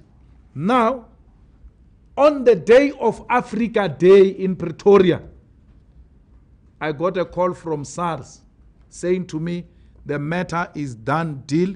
We'll write you a letter. They wrote me a letter. The matter is finished. Who wrote me a letter is the people who are currently there. Africa Day, I'm telling you Africa Day so that you can check. On Africa Day, who was at SARS? It was not Tom Moyane, it was this acting chap. I received no favor from Tom Moyane. First deal under Pravin's people. Second, under Zuma's people, the deal collapsed. Then Pravin's people come back, Tom is gone, the deal is now reinstated. It must go to the court because I demanded that because you've got tendencies of going to from, we are going to court. It must be a court order. Now we're working on getting the DJP to give us a court date so that this settlement I have with SARS becomes final and court order for that matter. So I'm telling you this personal affairs to tell you I've received no favor from Tom Moyane. But you can't punish him. You can't treat him illegally. You can't attack him through an unfair process and expect me to keep quiet. I will never keep quiet. I don't care how Tom Moyane treated me. I really don't care.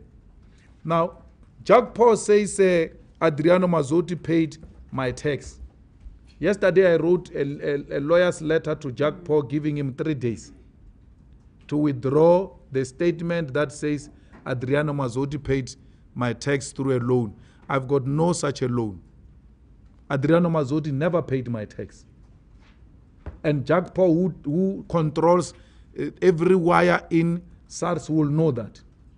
As to why does he go to the media and lie? It's something else. Adriano Mazzotti's contribution to the registration of the EFF in 2014 election is on record. It's not a new thing. He contributed. And we've never denied knowing Adriano Mazzotti. We know him. But he has never paid my tax. And Jack Paul is lying, perpetuating this racist nonsense that black people can't think. They only think when they are sponsored. So I need no favor. Actually, if those people take Moyane back to SARS, we will take Moyane to court ourselves. We will take Moyane because there are a lot of issues that Moyane will have to account on. But it must be done in a proper, justifiable process. Why are you doing that, Julius? I know they will do that to me if I allow it to happen to another person. That's what all of you should be thinking about. They will do it to you if you allow them to do it to your enemy. They start with your enemy, then they come for you. Please. We're not going to be subjected here by gangsterism of Pravin Gordhan. This is Pravin's style. He has done it to me. I'm not scared of Pravin. I'm not scared of the cabal. I'm not scared of the Indian cabal. This is how they did it in the UDF. The cabal destroyed the people who were not agreeing with the cabal during those times. And this Enoch Godongwan, who's overrated as a thinker, a lazy thinker like Enoch Godongwan, says, I don't understand why these EFF people are talking about the cabal. They were not even there. But why are we allowed to talk about OR Tambo even when we're not there? And that person is called a thinker of the ANC, such a lazy person. We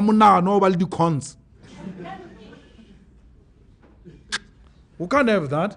We are going to talk about the cabal because the cabal derailed the revolution. Pravin and them did this. When Pravin could not find an expression in the ANC to lead the negotiations, he left that ANC process, came through an Indian Congress. Yeah. Natal Indian Congress, he came through the Indian Congress to sit in the high echelons of the negotiations. And you call Pravin progressive when he's prepared to degenerate and uses a racist platform to find access. We have nothing against Indians. Nothing at all. Nothing. But when Indian racism shows its ugly head, we'll point at it. In the same way we will do with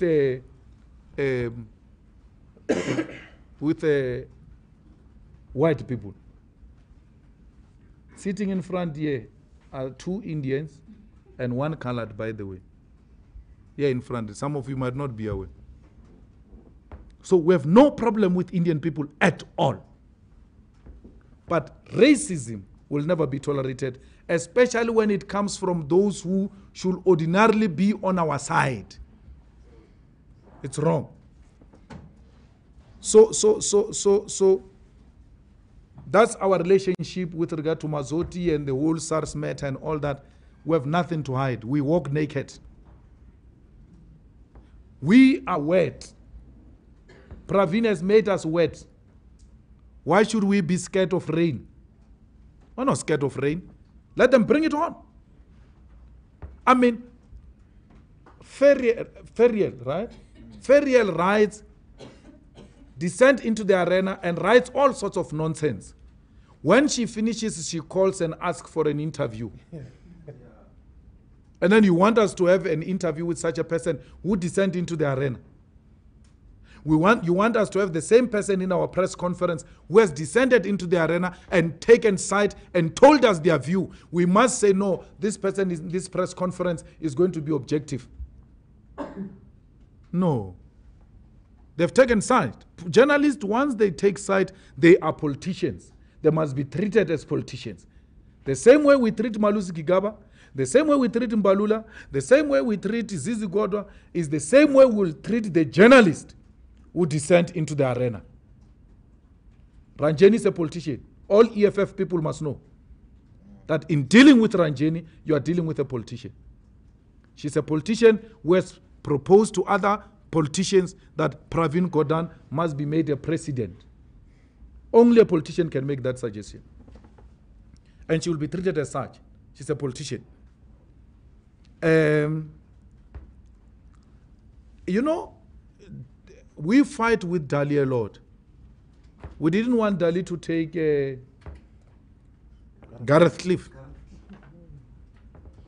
He's a lawyer. He said, no, you can't tell me what to do. And then he came to us on Moyane, and then we remembered our discussions. We said, you know what? It's your call. We don't want to be workshopped here about justice and all that. But Dali makes a very important point. If Tom Moyane was to walk into a hospital and find Dr. Tlaisega, you remember him, a former member of the EFF in Parliament, find Dr. Tlaisega on call, what must Tlaisega do? He must go and lock himself in a toilet and say, hey, it's Tom Moyane. EFF doesn't want Tom Moyane.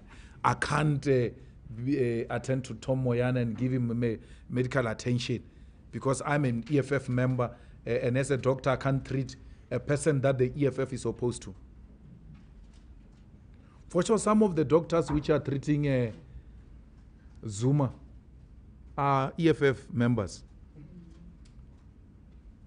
Some of the drivers of Zuma from the VIP protection, for sure they are EFF members.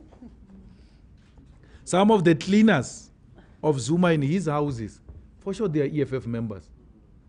But they know they've got a duty to provide service. Leave the ethical nonsense we're talking about. Every time we're told of ethics code.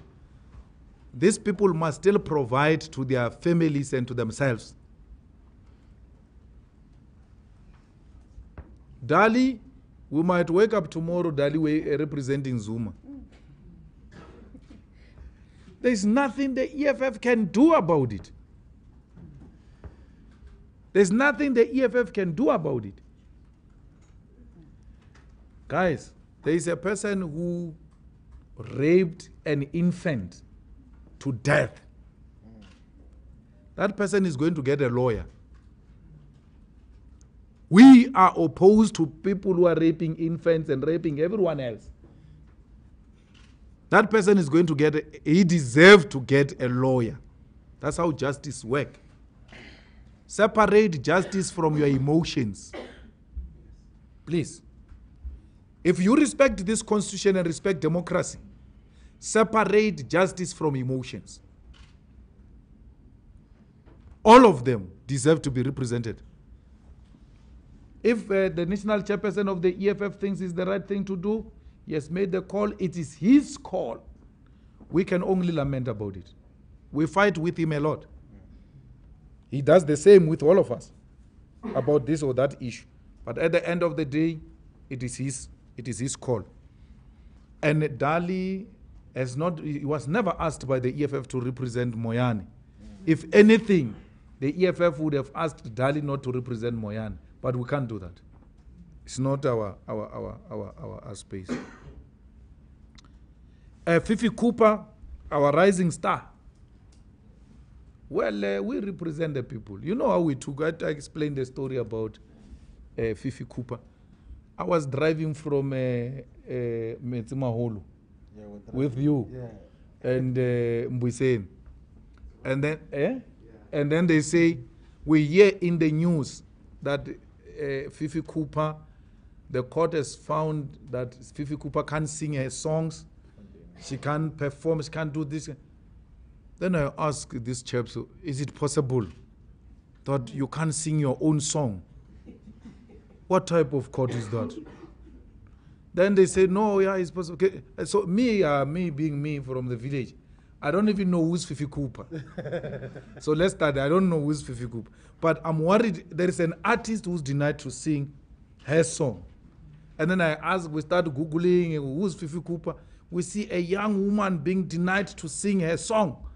Then I say to the spokesperson of the EFF, we must contact this young woman and help her. Because this is an injustice. We don't know her. We don't know the people who are denying her. We don't know the company. ambitious what. Now I only know music company. It's Kalawa Jazmi and Mabala Noise. So I didn't even know what is ambitious, what. But I saw an injustice. I said, we're not going to sit back and allow this. Without knowing, I even said to these chaps, the likelihood, the reason there is such a madness ruling, the likelihood is that she didn't defend the case. She didn't have lawyers to defend the case. And that was a reality. So we went in, we defended her, and we started making contact with Ambitious Record, and people who know Ambitious Record. And we said, guys, we're all black people. You know her songs makes her put bread on the table. You can't do that. Please release her with her songs. Let her go and continue to provide bread to a family and to a child. Ambitious people at the beginning. Actually, I realized later that the guy is the younger brother of Supra. Because when I called that guy to talk to him, I called him directly. He says to me, yeah, do you think I will talk to you when you talk bad about me? You too? I said, oh, sorry, sir. Sorry. Sorry, I didn't know that I've caused you this harm. And then I dropped the phone. I said, no, it's fine. We'll see each other on the street. He was so arrogant because his brother was still the main man. Efedile. Moketwa dikatso ufedile. Yeah, baba yeah. And yalo they are humble. Arrarbuleleng outside the court arrangement. It didn't even take a second. After they realized or the power is shaky, but okay, let's talk. Then we spoke, we agreed, they released Fifi Cooper. It's not about artists. It's about an injustice. We do the same with a lot of people. A lot. You know, there is a woman who wrote an email to me and said her child fought with a white child at the field there. And then they suspended her child and left a white child at school. I took the email and gave to the SG. SG gave it to our legal department. Just one letter, the child was taken back to school. That child stayed at home for 3 weeks. Because the mother was saying, I'm applying to court, Nothing was happening. Just a letter from our lawyers said, this matter was brought to our attention. We don't understand what is the story here because there's no clarity. They never answered us. They called the mother. Let the child come back. The problem is coming. Before the problem arrives. That's what we do for our people. On daily basis. We will do to artists. We'll do to the people in the squatter camps. We do to journalists. We have done that. You know, the journalist brought a document to me from, what do you call it? Tiso Black Stars. Senior journalist brought a thing to me. And I said, why do you bring it to me? They said other journalists who have given them, they are refusing to publish. I said, bring here. I've got more followership on Twitter than journalists combined, all of them combined. Bring here. Took it to tweet. That Tiso called me day and night. Hey, why do you put there? Hey, why are you not talking to me? Hey, hi. Gotta pay the journalists. I don't have a problem with our white lady. She moved to Tiso now. Karen. Karen Mon. No, I don't have a problem with Karen getting more. She deserves it. She's a qualified journalist. She's proper. But let others get the same. I'm not saying reduce the Karen's salary. Increase others to be with Karen at the same level. If there's any salary you must reduce, is this one of a politician called Feriel. But the rest you can increase. We never asked for Karen's salary to be decreased or Karen to be removed. It's not Karen's problem that her fellow colleagues are paid less. She negotiated a better deal for herself. She got a better deal. But since it has come to the attention of the colleagues, where to fight. Journalists are leaving that so what ne? Yo, in their numbers. We are told of Afro vibe. We're getting into Jimmy Man. People are not going to have jobs. Afro is closing. Afro. TISO is not closing. But journalists are resigning because of ill treatment they are receiving in that place. They are resigning in their numbers. I was called by journalists from TISO, by the way, Deputy President, asking us to open a union of journalists. Journalists from TISO, asking us to open a union for journalists. So we're fighting for you as well. We're fighting. We're not playing. If you got ill-treated, come here. We'll attend to it. We don't discriminate. It doesn't matter what you wrote about us. If it's an injustice, we'll confront it. We will die for justice. We will rather remain without nothing as long as we are fighting for justice and fighting this gangster called Pravin Gordhan gangster. We are not going to allow Guptas to be replaced by Pravin Gordhan's gangster, even in the media. If you want to know what is capture, the real capture is coming now. We're watching them. We're not going to leave them. But you know, the last point I want to make, Comrade Mbuisen, is that the way you are so embedded, some of you journalists, look, SASA is not paid. Some of the beneficiaries. I saw a journalist saying they are sabotaging Ramaphosa regime. I give up. I give up. Ramaphosa, if he had capacity, should have known that that place, there is a crisis there. That is one of the areas Ramaphosa should have zoomed in decisively and make sure that it's done properly. If he's this powerful, capable leader you are telling us about. If Tumamina knew that there is potential sabotage, why didn't he run it himself? Because he has got the power as the president to take it over and run it himself. Tumamina. Now people are not paid to Tumamin. And then instead of blaming Ramaphosa, we say it's sabotage. This crisis, if it had happened under Nkosazana Dlamini Zuma, you will be saying, we said it before, that this woman is not capable of leading, the group is not capable of leading. You are not going to say sabotage against Ramaphosa, against Nkosazana. Please be consistent. There is no Zuma now. Ramaphosa must pay social grants. There's no sabotage here. You are incapable of running Ramaphosa. Somebody said, tell us about Ramaphosa's term. We said to you, there is nothing to drive home about. Nothing at all. Except continued degeneration, which media now wants to glorify it. SASA crisis was there before Zuma. SASA crisis is here and worse under Ramaphosa. Why do you want to decorate it and call it a sabotage? When it was under Zuma, it was a crisis. When the same thing happens under Ramaphosa, it's sabotage.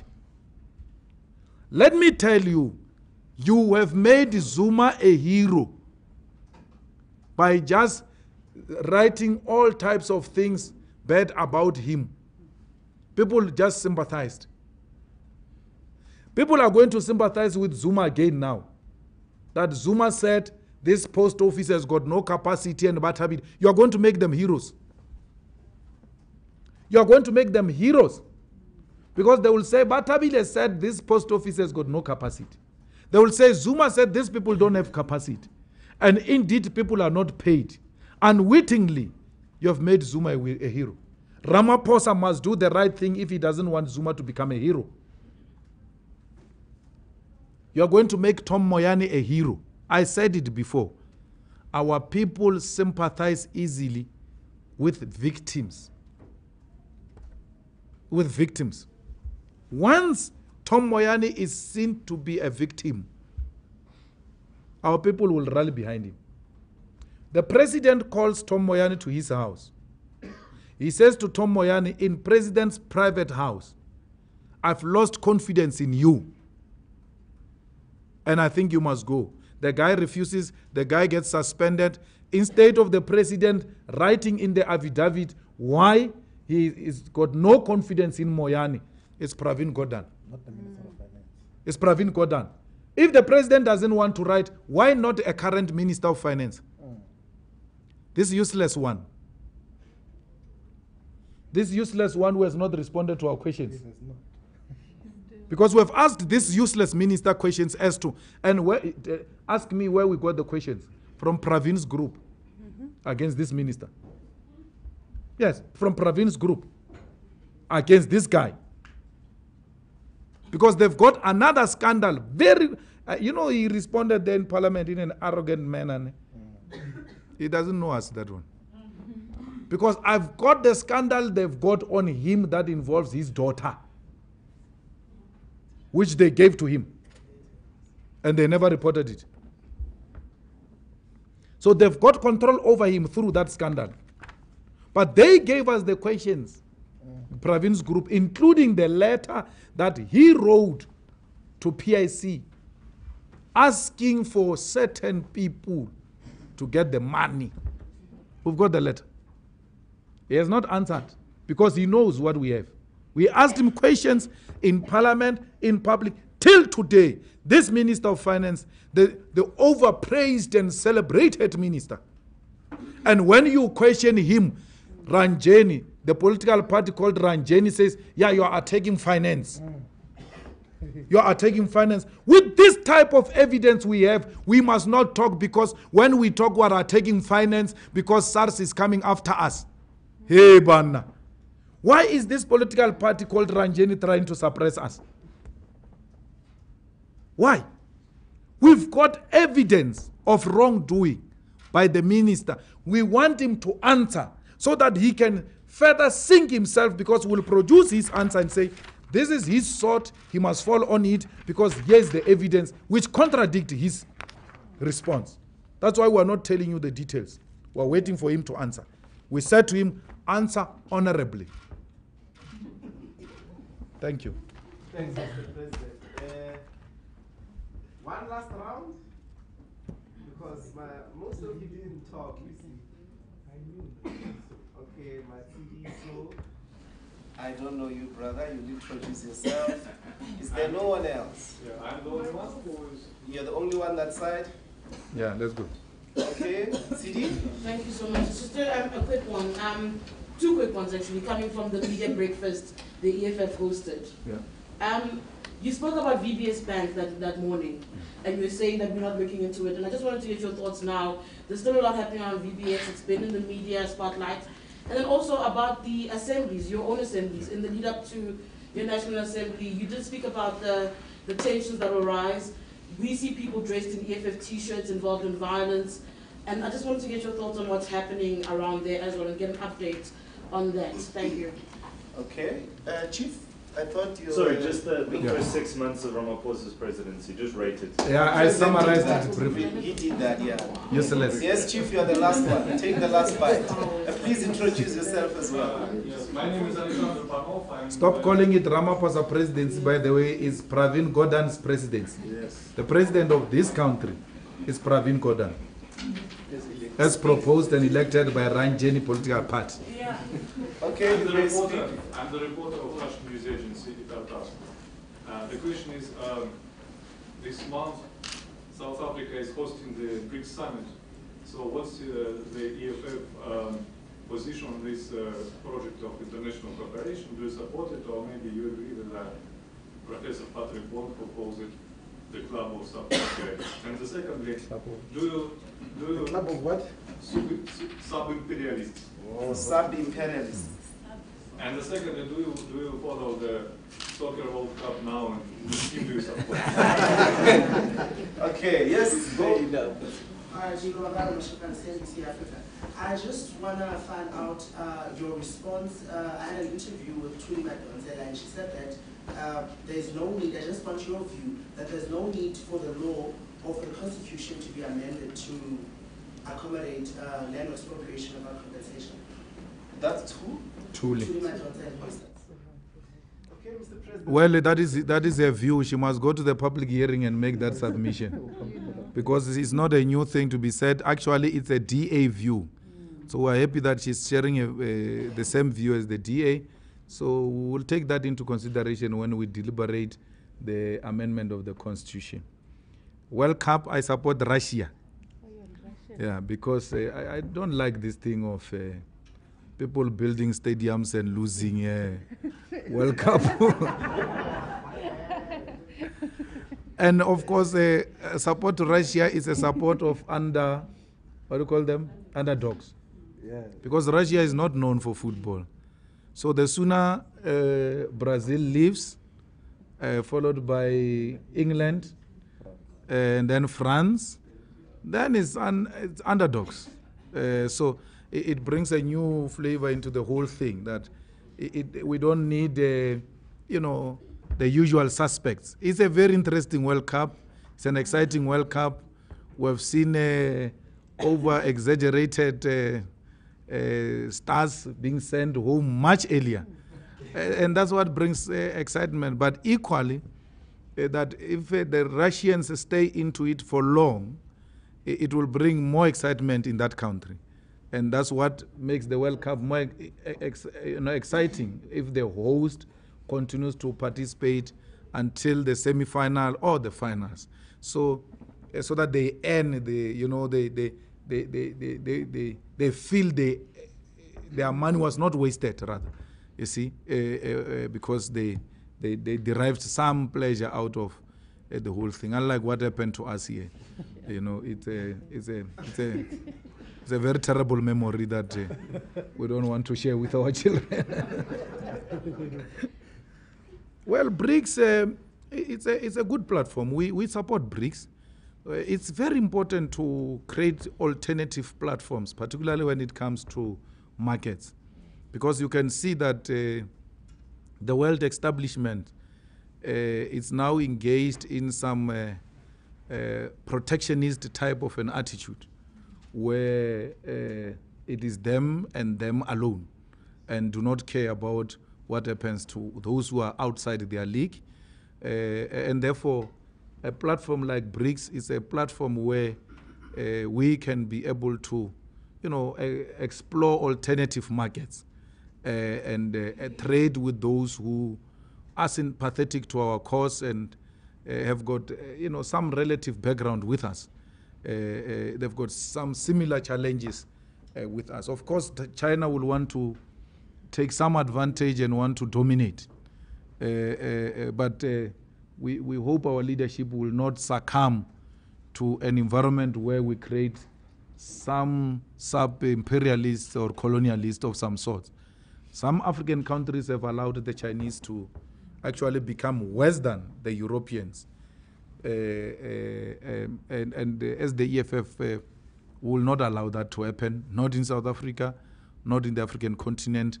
We continue to conscientize the continent that we can do with ourselves and with our friends who are willing to engage in this trade with us through our own condition. VBS, we want everybody else who was involved in stealing the money of the people at VBS to be arrested. But, our earlier intervention on VBS was very simple. We were saying, let the bank be saved, and individuals responsible be charged and blacklisted. There's something called blacklisting in the banking sector. So if you have engaged in a conduct that had potential of putting the banking sector into a crisis, you get blacklisted to a point that you will no longer participate in whatever level as long as it relates to the banking sector. So the individuals involved who have mismanaged the funds of the bank, who almost put, or who have put our municipalities in a crisis as it were now, those individuals must be blacklisted, those individuals must be prosecuted, and those politicians that were conniving with those people to take municipal money into a VBS and going to steal it through the bank, they too must be held accountable. But the people want us to be singing a song of VBS every day. We can't. We have sang that song. Our stance is very clear about VBS. And anyone who says we're not clear on VBS, that person is just playing politics. We've had how many assemblies now, SG? 35 successful out of 53 regions. We've had 35. This weekend, we're taking 8 regions to the conference. We only had a problem in Tshwane, where stones were thrown. And we've made it very clear to the Tshwane leadership, to the Gauteng leadership, that there is no need for DC, because those who threw stones at the EFF event have defined themselves outside the EFF. Therefore, they are no longer our members. Yes. And they are not allowed anywhere closer to the EFF activities. You can't throw stones at the EFF conference and expect to be a member of the EFF. And any one of the leaders who allows those people to participate in any activities of the EFF, such person shall be subjected to disciplinary processes in the EFF. They are not our members. They are gone. And we didn't expel them. They have expelled themselves. We had a similar challenge here in Johannesburg, but there were no throwing stones. They wrote a letter to us and said, these are the processes which we feel were unfair. We called a dispute hearing process, and their appeal could not be upheld because there were no real constitutional and guideline breaches. So our assemblies are running smooth. We have no crisis. After the 8 and after our workshop next weekend, we're going to be announcing the provincial assemblies in Limpopo, in Northwest, in Mpumalanga, in Gauteng, in Free State, Northern Cape. Yeah, 5. So we're going to have provincial people's assemblies and then the other 4. The 8 is all over. The only province we're struggling and we're getting it right is KZN. Once we're done with 8, I think majority of the 8 will be at 40. 43, and how many will be outstanding? 10. 10 of the 10 KZN. Out of the 10, 6 is from KZN. Eastern Cape, we're done with it. I think that 4 is Eastern Cape, 2 to go in Eastern Cape, and 1 Western Cape, 1 Northern Cape. So coastal provinces. So we're almost there. We're fine. We're preparing ourselves for elections. Our regions are coming together, our province. We don't expect to have problems in the provinces because we're going to unleash all CCT members to go and listen to disputes in relation to provincial conferences. Once the disputes are cleared, and conference date will be announced, and then everybody else goes to the conference. Our conference, national conference, is next year, December 2019. It's every 5 years. We had the first one in 2014. And the elected leadership of the 2014 conference is still coherent, is still united, is still here, running successful programs of the EFF. We hope to take South Africa 2019. The way our people are responding to the EFF call is so overwhelming, and we're now preparing to govern. Gauteng is a gone. Gauteng and Northwest, I forget. It's done. It's a done deal. We're not even negotiating there. We're government. That's why we're starting to work like premiers and all those type of things in Gauteng and Northwest. So that's it. We are on track, and we'll continue to challenge injustice. We'll continue to challenge the media. We'll continue to challenge the judiciary. Because if there are judges who think that the Zuma regime was worse and therefore they will want to cooperate with this Pravin regime, which is controlled by white capital, we will expose those things. We'll expose any wrongdoing. We've done it under Zuma. we'll do it under President Pravin Gordhan, because we have no favors with anyone. I can tell you now.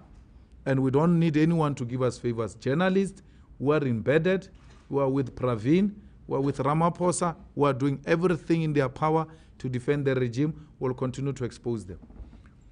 President Ramaphosa is so helpless.